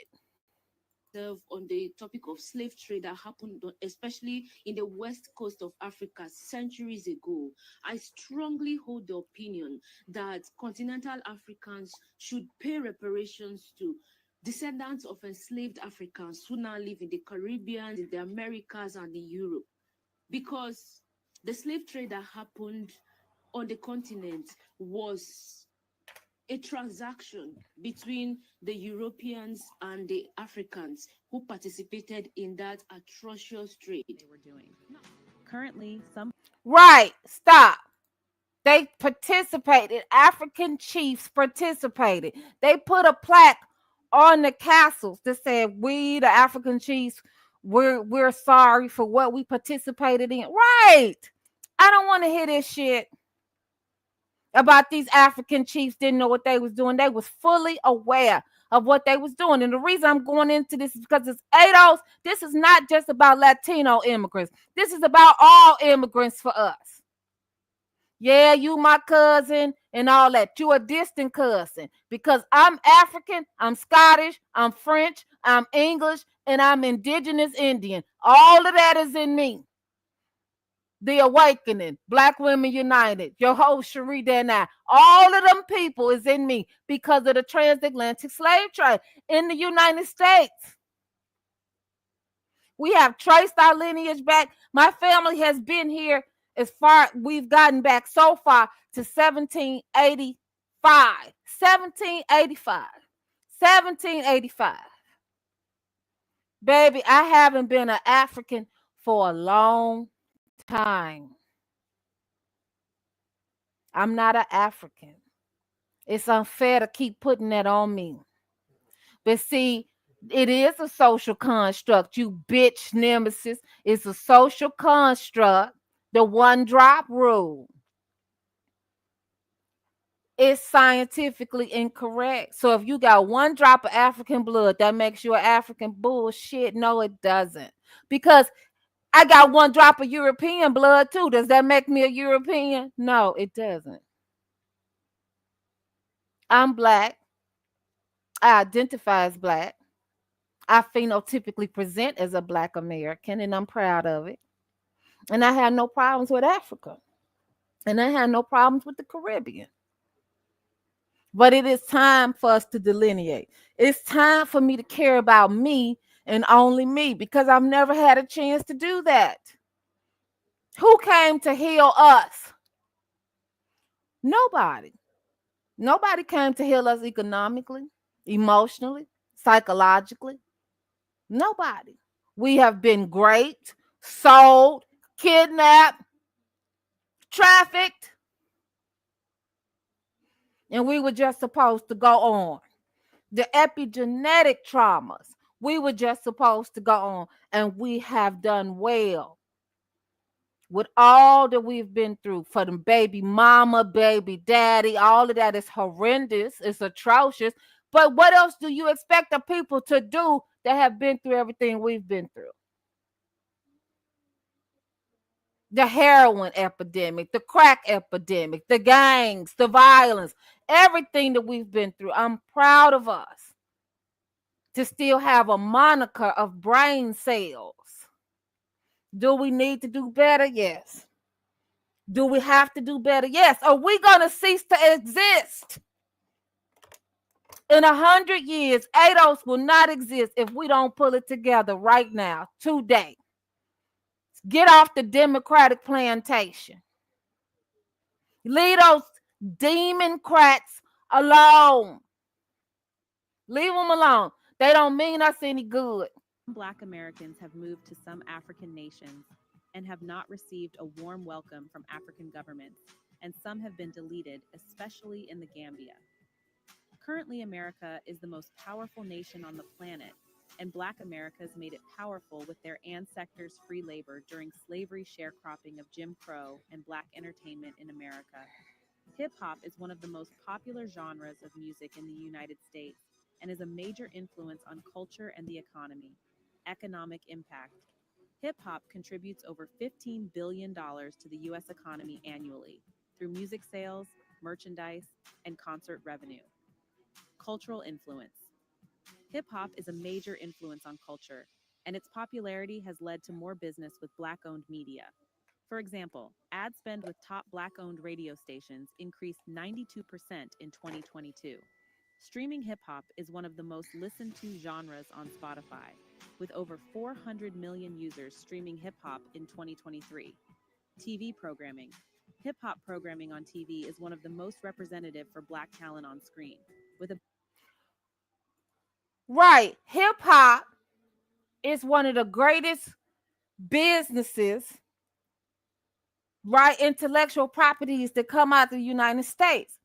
It's one of the top items in the GDP of the United States. But our communities are still poor and ravished. We got to change this. And Kanye, Kanye got some issues. He said some things that I don't totally agree with, but he said some things I agree with. We got to get European Jews up out of our business. We have got to get European Jews up out of our communities. Everybody must go. Harlem Furniture is going out of business. I don't know if it's going out of business nationwide, but it's going out of business in Illinois. So the Black community needs to have a going out of business sale.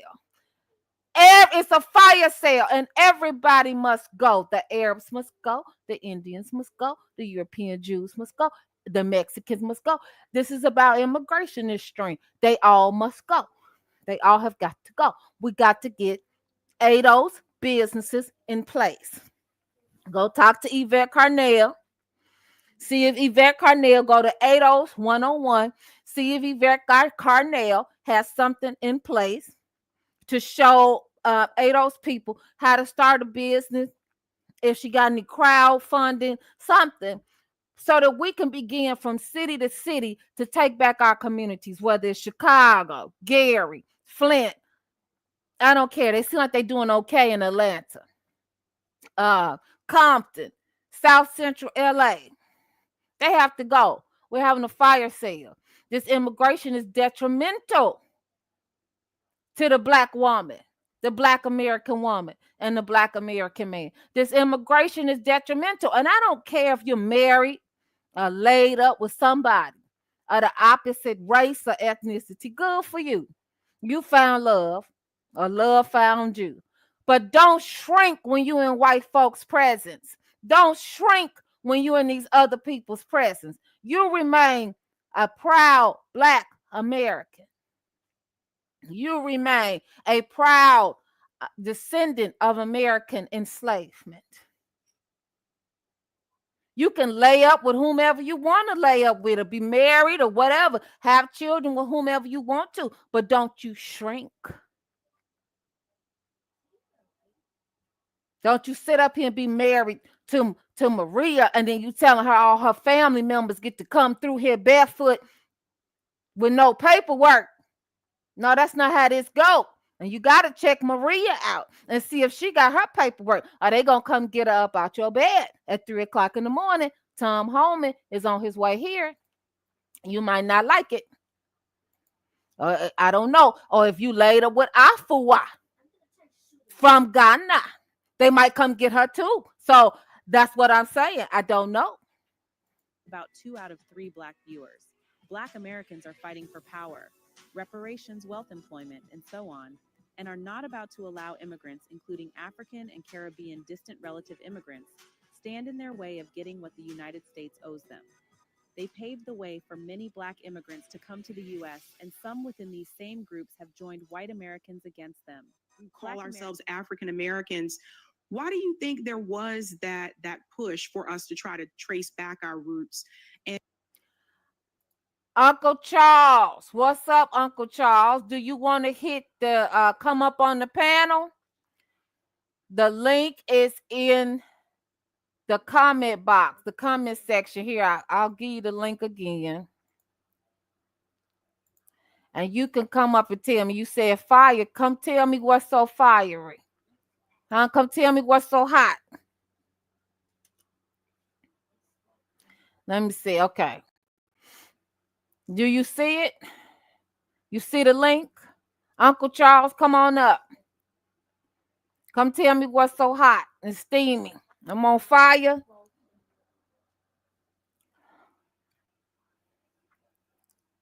Okay, I'm going to go back to the video, Uncle Charles, until you're ready.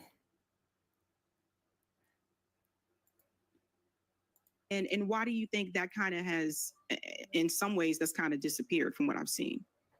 I think part of that is psychological. Honestly, I'm just going to be honest with you. I think America has been so hard for us that we romanticize Africa, and we say, oh, if I was just in Africa, everything would be okay. I would be with my brothers and sisters, and we don't even really understand like a lot of their struggles, a lot of what they go through. That it's not this utopia of all of us just get along. You have a lot of African countries that don't get along with each other, right? So I think it's psychological to a certain extent. We really have a hard time in America, how we're seen in America. And part of the way we have dealt with that is a form of escapism, where we feel like everything would be better if I were in Africa. And here's my dashiki, and I'm African. And it takes us out. To me, I have a problem with that too, because it takes us out of the fight. Because I believe we have to fight here. We have to fight for what we're all. We have to fight for our agenda, right? We have to fight for our politics. We have to fight for our policy. We have to fight for resources. So I think that I think that was a form of escapism. It was a psychological form of escapism where we didn't feel so, people have made us feel so lost. This idea of lost, we're lost. We're Africans in America. We ain't supposed to be here. We're a lost tribe. And I think now we're coming to terms with we're American. I don't care how you feel about it. I don't care. We can dislike all of the policies. We can dislike imperialism, and I do. We can dislike America's domestic policy. That doesn't make you any less American.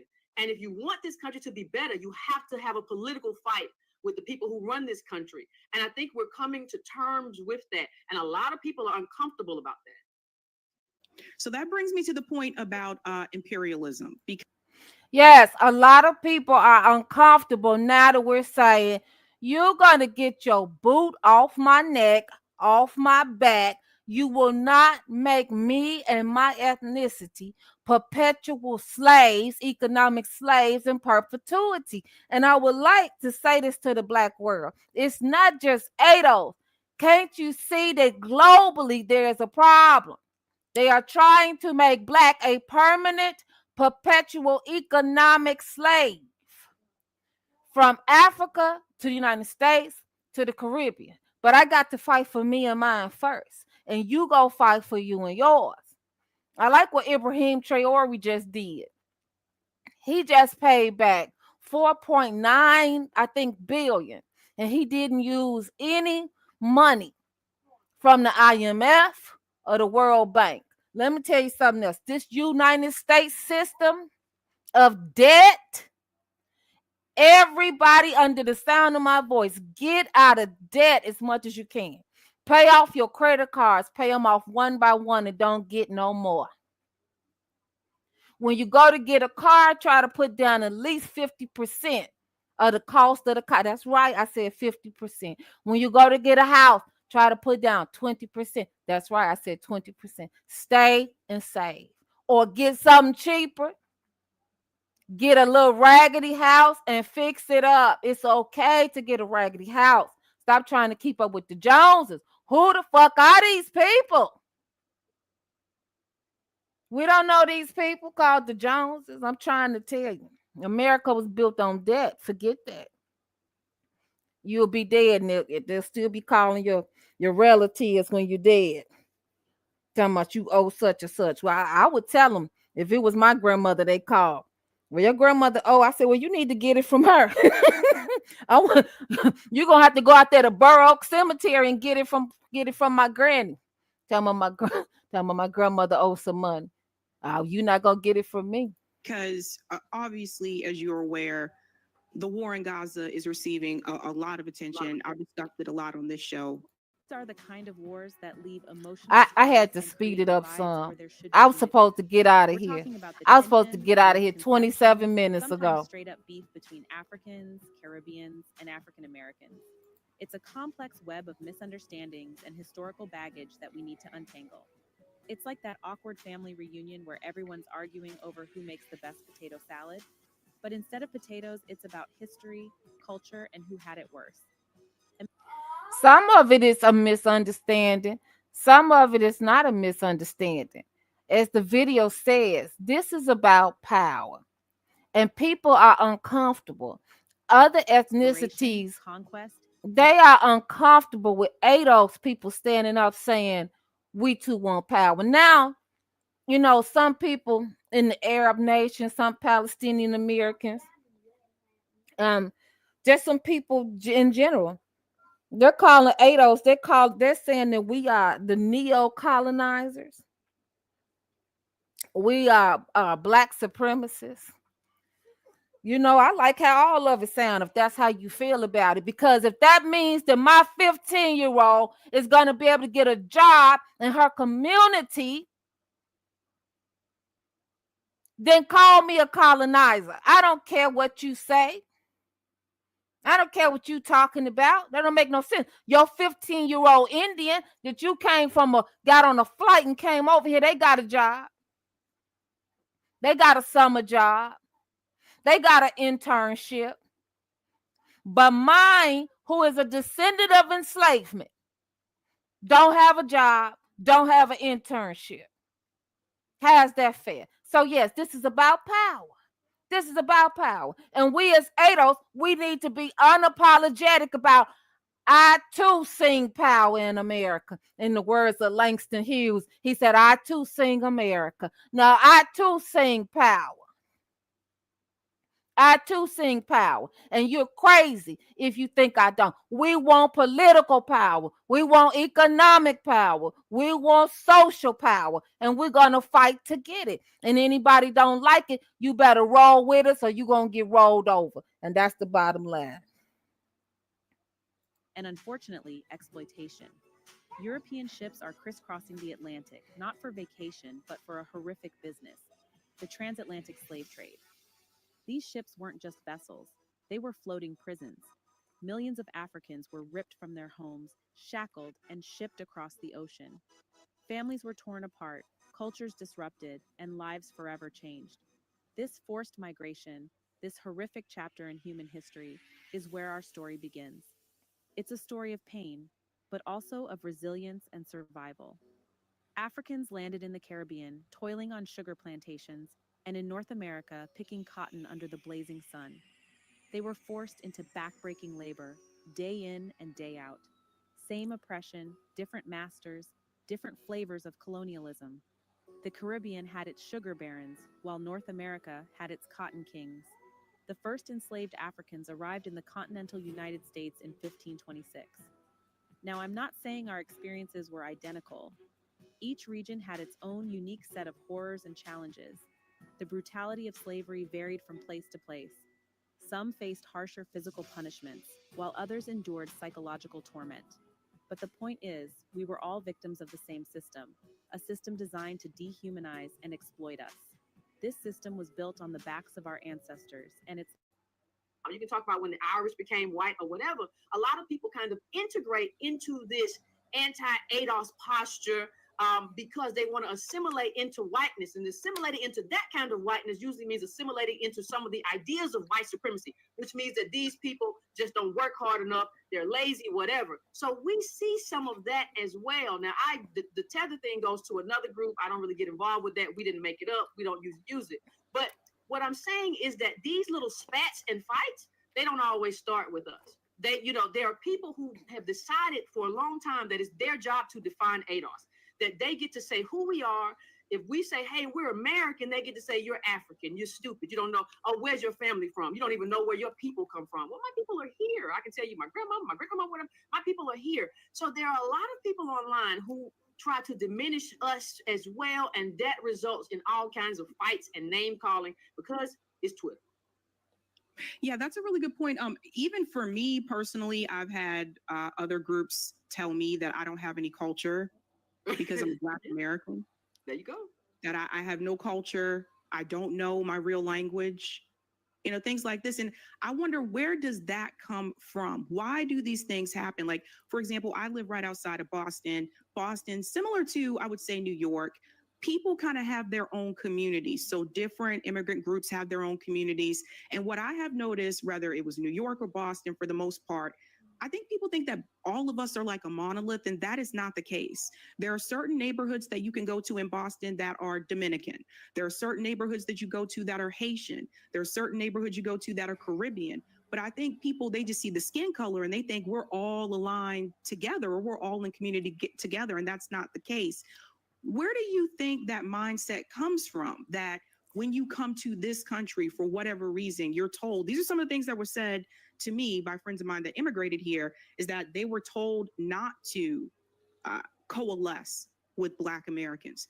Where does that come from, and why does that happen? I think when people come here, they come here to be a part of the winning team, and we're not the winning team. We are the oppressed people in this country. So I think that's part of where it comes from. And I think people have, kind of taken advantage of our belief that we're lost somewhere, right? You have people say, I'm an African American. I'm a lot of things. I may be, I'm a lot of things. We're an amalgamation. I always say we're descendants of slaves and slave masters. I'm a lot of things. You don't get. Right. That part right there. So what gets me is, as you heard, people come here to win. People come, America is a capitalistic, the United States is a capitalistic country. People come here from a hut, a mud hole, and a shithole, and they put all their little money together, and they get a plane ticket, and they come. Sometimes the daddy come first, or the mama come first, or the grandmama, the granddaddy came first, whomever came first, and they get established, and then they work 2 or 3 little jobs, and they send back for the other family members to come. We know how this goes. They didn't come here. They don't care nothing about our civil rights. They don't care nothing about Malcolm X, Dr. King, Ida B. Wells, Sojourner Truth, Harriet Tubman. They could care less. Cynthia Erivo don't give a damn about us. Cynthia Erivo played Harriet Tubman because they offered her a check. She had no attachment to the character. These mestizos coming from South America that you call Latinos, they are nothing but an amalgamated Spaniard and an indigenous Indian, an Aztec, an Mayan, an Incan. That's who they are. They don't care nothing about us. They came here to win. They came here to make money. They came here to get over. They don't care anything about our children. They don't care anything about you. You got to stop going to the nail shop, getting your nails done by these people. You got to stop doing it. Black women are spending over $1 billion a year on weave, wigs, perms, and nails. Hey, it's okay. It's your money, Black woman. You worked hard for it. I get it. But we have got to have a town hall meeting. And Black women, we got to get some Black-owned nail shops. I know that the Chinese are trying to keep us out of the cosmetic industry. We got to figure it out. We are smart people. We got to figure out how to get around them. Because if y'all want to wear weaves and wigs, y'all go ahead and wear them. Now, you know that the perms have been linked to cancer and fibroid tumors. I want you to research that. But anyway, the money tip. We can't have, what do we own? We don't control our education system. We don't control our healthcare system, right? We don't control the politics. We got to start to get into positions of control. We got to stop allowing other people who are not a part of us. Nobody else does this. And that's the argument about that word Negro, N-I-G-G-A. We got to stop calling each other that. We got to stop allowing that to be sung in these songs. I'm glad Diddy in jail. Pull it up, pull all the shit down. Bring the towers down. So that we can rebuild. We talk about the New World Order. Well, the New World Order, we need to have a new world Black American order. That's right. Where we reset ourselves. So anyway, I was supposed to get out of here. I got to get on to this part with Booker T. Washington. But yes, this is about power. We're not about to give these other groups power. No. Over my ancestors' dead bodies. I hear clinking chains. I know fingers that was torn up by thorns on cotton stalks. When I was a little girl, my grandmother, I had to be about 10. My grandmother went on a trip because somebody was sick in Mississippi.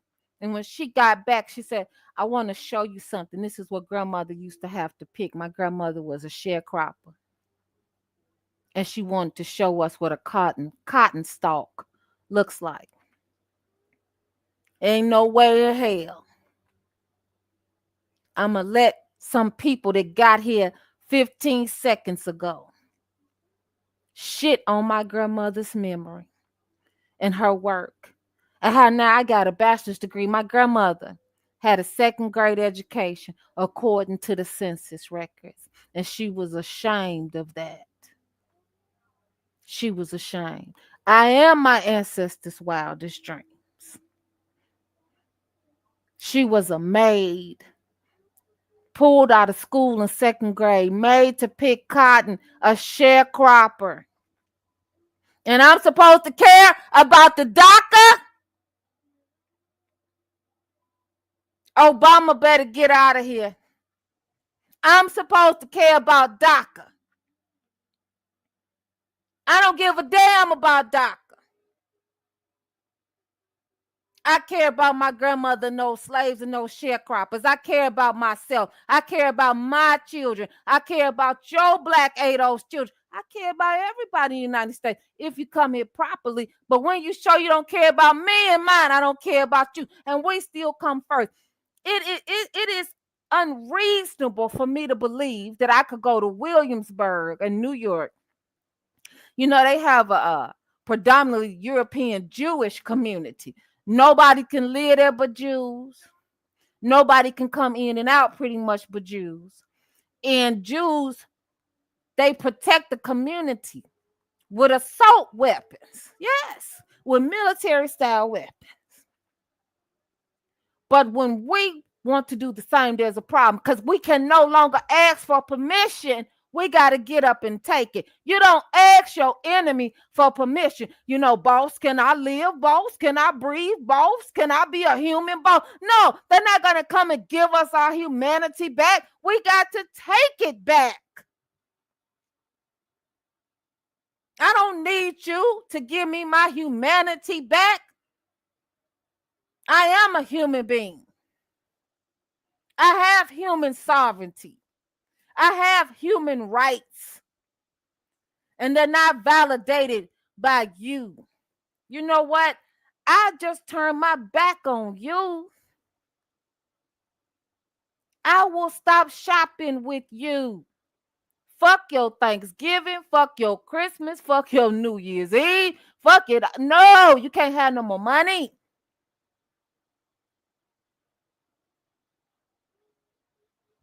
Hell, if you want to support a HBCU, support a HBCU. But they got to do better too. Because it has turned into a plantation. We have to hold everybody's feet to the fire. The HBCUs got predominantly Black students who go there so that they don't have to. College is hard. Let me just say that right now. College is hard. And then you don't want to have to go to school and deal with crazy professors too. And then sometimes some classes are easier than others, right? Okay. And some of the hardest parts of college is the politicization. Okay. It's very politicized. College is highly politicized. Okay. These professors think they are God. They think they're your God, your king, your emperor, your empress, your goddess. They think they Oshun, Ogun, and everybody else. These professors make you want to smack them in their mouth. I promise you. Right? So people go to the HBCUs so that they don't have to experience that. So that they can feel comfortable. You know, we get tired of we can't be ourselves at work. Right? So they hear their parents talking about these things. They want to go to a HBCU where they can be with people who look like themselves. Okay, you get that. It's a plantation. 90% of the students are ADOS. 90% of the faculty is white Latinos, white Asians. It's like, what is going on here? You know, Chicago State and Chicago, Illinois is like that too. That's why I left. I'm not going to pay nobody my money and kiss their ass too. I'm not going to do it. Professor my ass, I spent $34,000 at this school. I'm not going to kiss your ass. I argued with all my professors. Why not? I still graduated, y'all. I still graduated. I'm not going to a restaurant and kiss nobody's ass. That's right. I work hard for my money. My ancestors worked hard. My ancestors busted their backs open, huh? My grandmother couldn't even hardly stand up, had fibromyalgia, a weak liver. She was bent over, growing food in the garden. I lived in Chicago. We had corn in our backyard, corn, greens, a peach tree, a cherry tree, all of that. I am my ancestors' wildest dreams.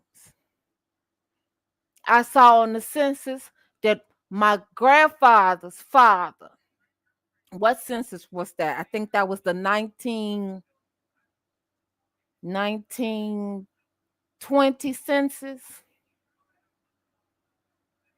He couldn't read. He could not read. My great-grandmother had to fill it out for him. A woman who was white, indigenous, and Black. She was a three-way mix. She was a hot pepper. It's my great-grandmother. She was a hot pepper.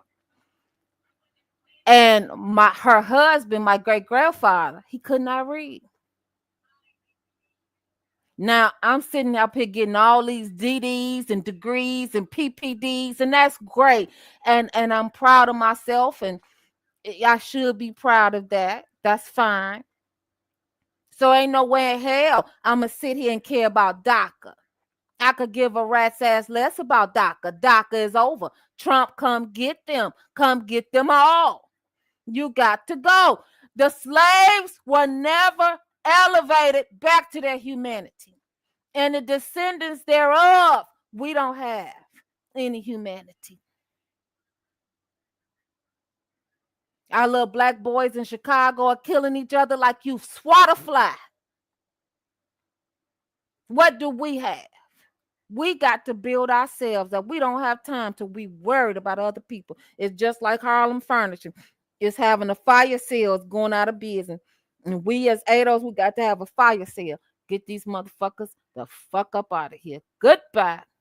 Goodbye. Let's see what Booker T. Washington had to say about it. Because have y'all read Up From Slavery? Booker T. Washington, me and him are not booed up. He is not my favorite person. He was a little scary. I wrote my thesis on Booker T. Washington. Maybe one day I'll share it with y'all. The difference between Booker T. Washington and Ida B. Wells.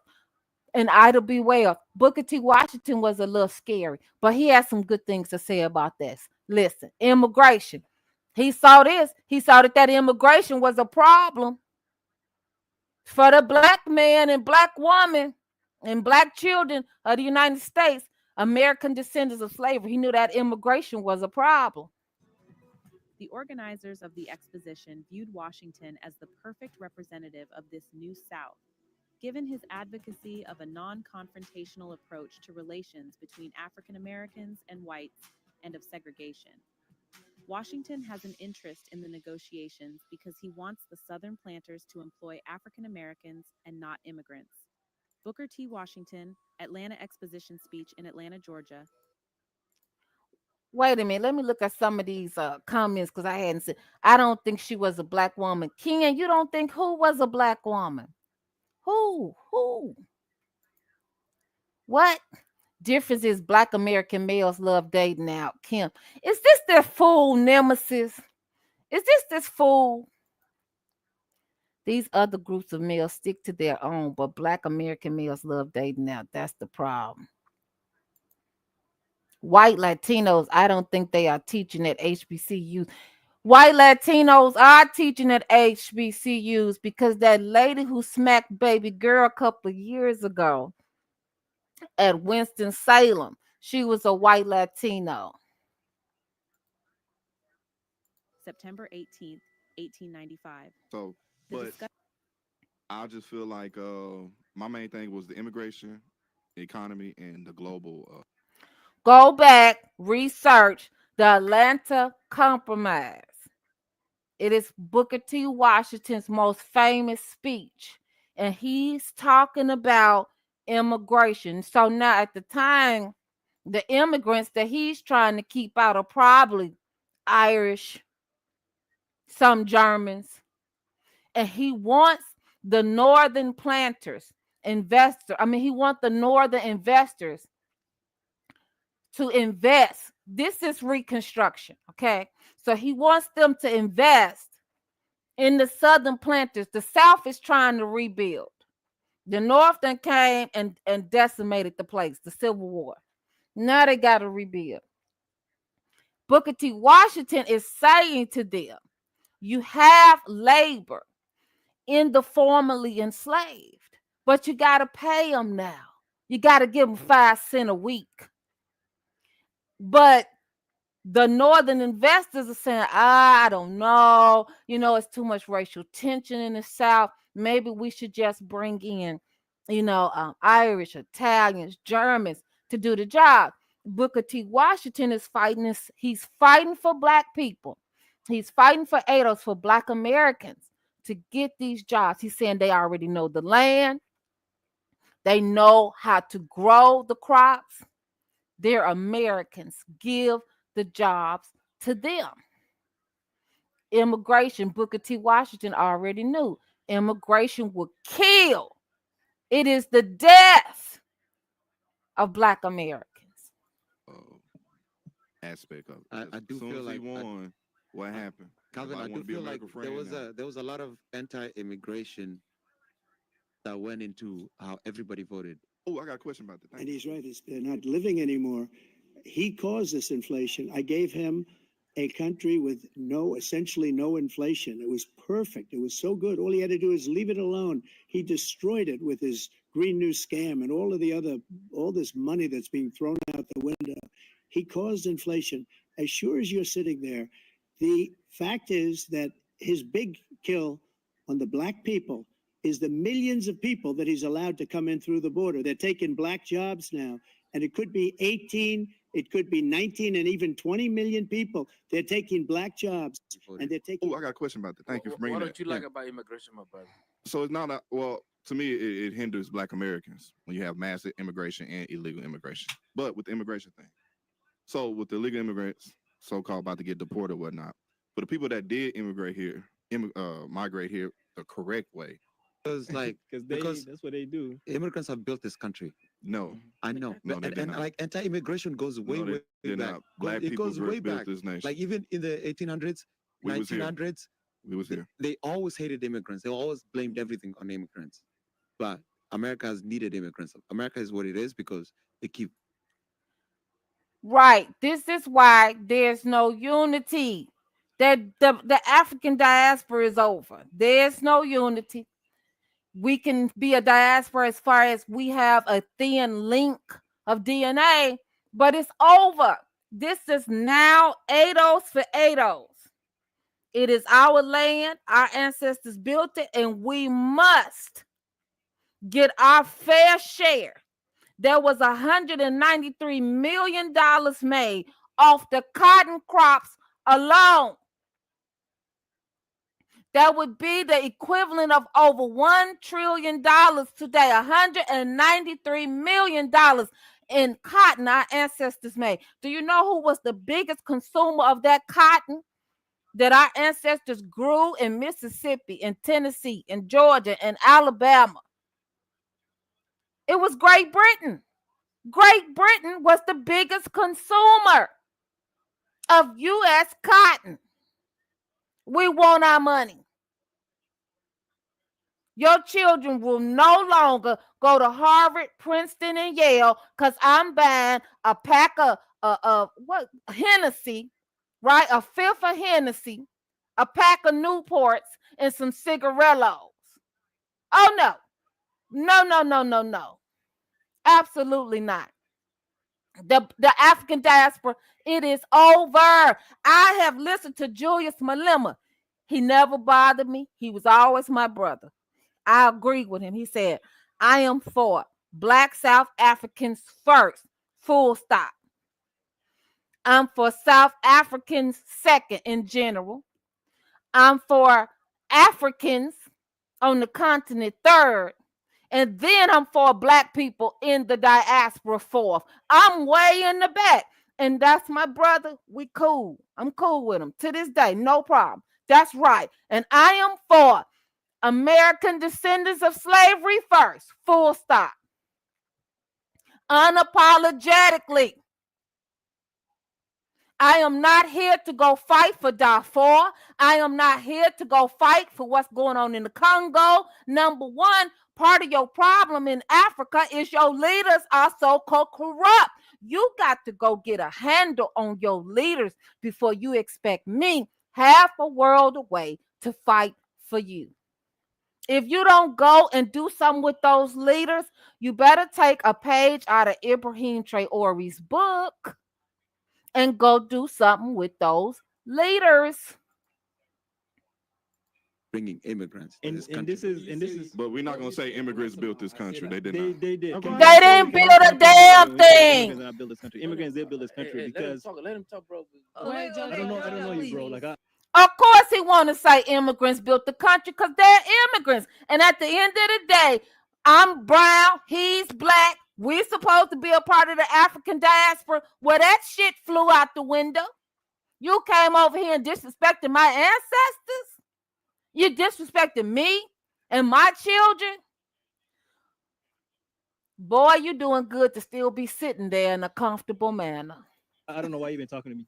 But what I'm trying to say is immigrants built this country because a lot the Irish when they came in, the Italians, most of the railroad tracks were built by Chinese immigrants who came here in the 1800s and the 1700s. So when people say immigrants did not build this country, most of the United States were immigrants because Texas was part of Mexico until we got annexed by America. The Louisiana Purchase, where French was in Louisiana, those were immigrants. That's why they speak Creole. When Why don't he get off the internet? Because that's just historically muddled. You know, he don't have a degree in history. I do. He doesn't know exactly what he's talking about. How was Texas built by the immigrants? Most of Texas was empty. And that's the problem. And when I get these Metizos and Latinos, y'all want to call them, Latin is a language. How you going to be a Latino? That doesn't make any sense. They're a Metizo. Anyway, so most of Texas was empty. And the American ranchers started to move into Texas. And a few Mexicans, right, Metizos, amalgamated indigenous people that was there. They just let them move in. And the white American ranchers took over. And they took the land at the end of a barrel of a gun. They took the land from the president. They made him sign it the fuck over. And there go your Alamo. And that's what happens. So the border and all of that, I didn't cross the border crossed me. Bitch, you lost. Okay? That's how this goes. My people lost too. Accept it. My people got drugged halfway around the world. Now we got to deal with it. Now we got to come back from that. You lost. But you wasn't in great numbers in Texas, Arizona, and California anyway, and New Mexico. They wouldn't have been able to come in as easily and take you over, but they did. But of course, he's South Sudanese. Of course, he agrees with them. See what that is? I thought we was all African. I thought we was singing Kumbaya and loving each other so much. Huh? I thought we was a part of the African diaspora. I was a Pan-Africanist for a long time until they kept talking shit about me. And then I said, wait a minute, I can't keep sitting there and let nobody talk shit about me. And I'm responding during the pandemic. So China, a lot of Africans moved to China. So China said that the Africans brought C-19 to China. And they put them out in the middle of the night. I don't know if some people remember that or not. And I was like, hold on. These are my sisters and brothers. So, and they wouldn't let them enter into McDonald's because they said that the Africans brought C-19 to China. Now, we all know where C-19 began. I used my American influence. I had a nice little following on Facebook at the time. And I told everybody, here's the number to the McDonald's Corporation. Call. Use your Black American influence and tell them that we're going to boycott McDonald's in the U.S. if you keep treating our sisters and brothers like this in China. That white lady told me, we're working on it. It's been handled. We're sorry. We apologize. We've shut that location down. I go back. I look. Location shut down. That's right. Put them outside. Made them sleep on the ground. Made them sleep on the ground in the cold in China. And then you want to come over here and talk crazy to me in the land that the slaves built? You better be careful with that. That's all I can say. You better be careful. And so, Ados, we through. Pan-Africanism is dead. Umar Johnson can get his wiry noodle head ass up off the TV. When you go up to Washington, all those places were built by immigrants. So when Black people are saying, well, we are the foundation and we built everything, it's like, yes, y'all built the majority of things, but you cannot at the same point then push out all those other immigrants who came in here and say that they're not important, because this country was built as a collective. Immigrants played a part in building the country. It was built as a This country is what it is because they brought immigrants here. When did the immigrants come here? What do you mean? You know the Irish were immigrants, right? The Italians were immigrants. The Chinese were immigrants. Like everybody that came here, besides the people that were brought here by slave ships, were immigrants. Wait, technically that's forced and this is all I'm gonna say is like, Calvin, I've heard you about the FBA thing, but obviously. So what I'm gonna say is right now I'm supposed to been out of here. So I gotta speed this up. ADOS, don't forget. Do not forget. This is why it is us for us, by us. And it's all about us. Don't forget. And I'm going to end this stream with us listening to our ancestors, who I was not a slave. You're right. I was not a slave. And I was not a sharecropper. I have endured the legacy of slavery and sharecropping. I have suffered microaggressions of racism, prejudiceness, but I don't know what it's like to live in a nation that has where I got to get to the back of the bus. I don't know what that's like because my ancestors fought, bled, and died for me to not have to. I don't know. I've never seen a white and a colored water fountain in person in my life. And I never will. But we got to stick together to keep these immigrants out, to keep our property, to gain our reparations, our inherited wealth.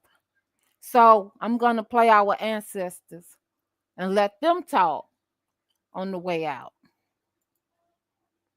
Citigroup Foundation. I have included of cash payments.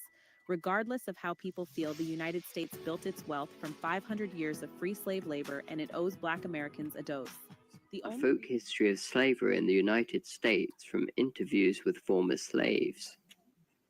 At the turn of the 21st century, these were digitized by the Library of Congress with the help of the Citigroup Foundation. I have included a link to the digitized written accounts in the description of the video below.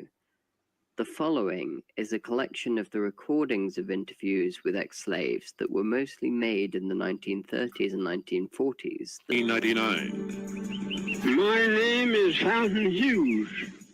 My grandfather belonged to Thomas Jefferson, and now I am 101 years old. They are voices that break a silence. We were slaves. We belonged to people. They sell us like they sell horses and cows. Witnesses to a time we only know from photographs and the written word. But they were there. We sit on that picket fence all day long until them soldiers going back to silent zones, different places. Colored soldiers in gold. Born to slavery. But we didn't have no property, we didn't have no home. And now we can hear them speak. Because you're nothing but a dog. Everything that's slave. They know nothing about reading right there. All that I know, they teach you to mind your master and your missus. Mama them didn't know where to go. She asked if she to go, just like he told some mom children, didn't know where to go. They are haunting voices from the past, not actors reading a script or scholars reading a text, but the actual voices of men and women, Americans, who were born in slavery. My name is Fountain Hughes. I was born in Charlottesville, Virginia. My grandfather belonged to Thomas Jefferson. My grandfather was 150. Some people didn't have no beds when they were slaves. They all slept on the floor. Had it here, had it there. Just like a lot of wild people. We didn't know nothing. Didn't like to look at no book. Women like Laura Smalley, describing the makeshift church where slaves worshipped on a big plantation in East Texas. All the church would have built a tub of water sitting just like this thing is, you know, and that would catch your voice. And they would have church around that tub, all of them get around the tub. Or Harriet Smith, remembering what she saw as a small girl during the final days of the Civil War. The only reason why Black Americans have not been paid reparations is because of racism. Some whites and other immigrant groups want to make Black Americans a permanent underclass that is the structure of capitalism. They do not want to have Black Americans on an even economic playing field. This is a war because Black Americans are not backing down this time and are not going back to sleep. They want Reconstruction 2.0. They are willed to steamroll over any group who gets in their way, the same way them and their ancestors have been steamrolled. The world has been put on notice. In my opinion, the diaspora war is not going anywhere anytime soon. The diaspora war is about power, and the African and Caribbeans want power in the United States, but the Black Americans have a strong advantage. It is their home, and they have the numbers to vote into office persons who will fulfill their will. Let's look at the defeat of Kamala Harris. 15 million Democrats did not vote. 7% of Black American women voted for Trump, and many more stayed home. And 21% of Black American men voted for Trump, and many more stayed home. Which is a stark contrast to the 95% Black American vote the Democratic Party used to enjoy, even when we look at how Black Chicagoans have responded to South American immigrants. They formed Flip Chicago Red, and 37% of Black Americans under the age of 54 in Chicago voted for Trump. People are beginning to realize that Black America is putting Black Americans first, and they too want power. Wealth and economics, they are circling the wagons for their ethnicity. I am a humanitarian, but self-preservation is the first law of nature in the words of Chicagoan George Blakemore. I am not upset with anyone who puts themselves first. South African leader of the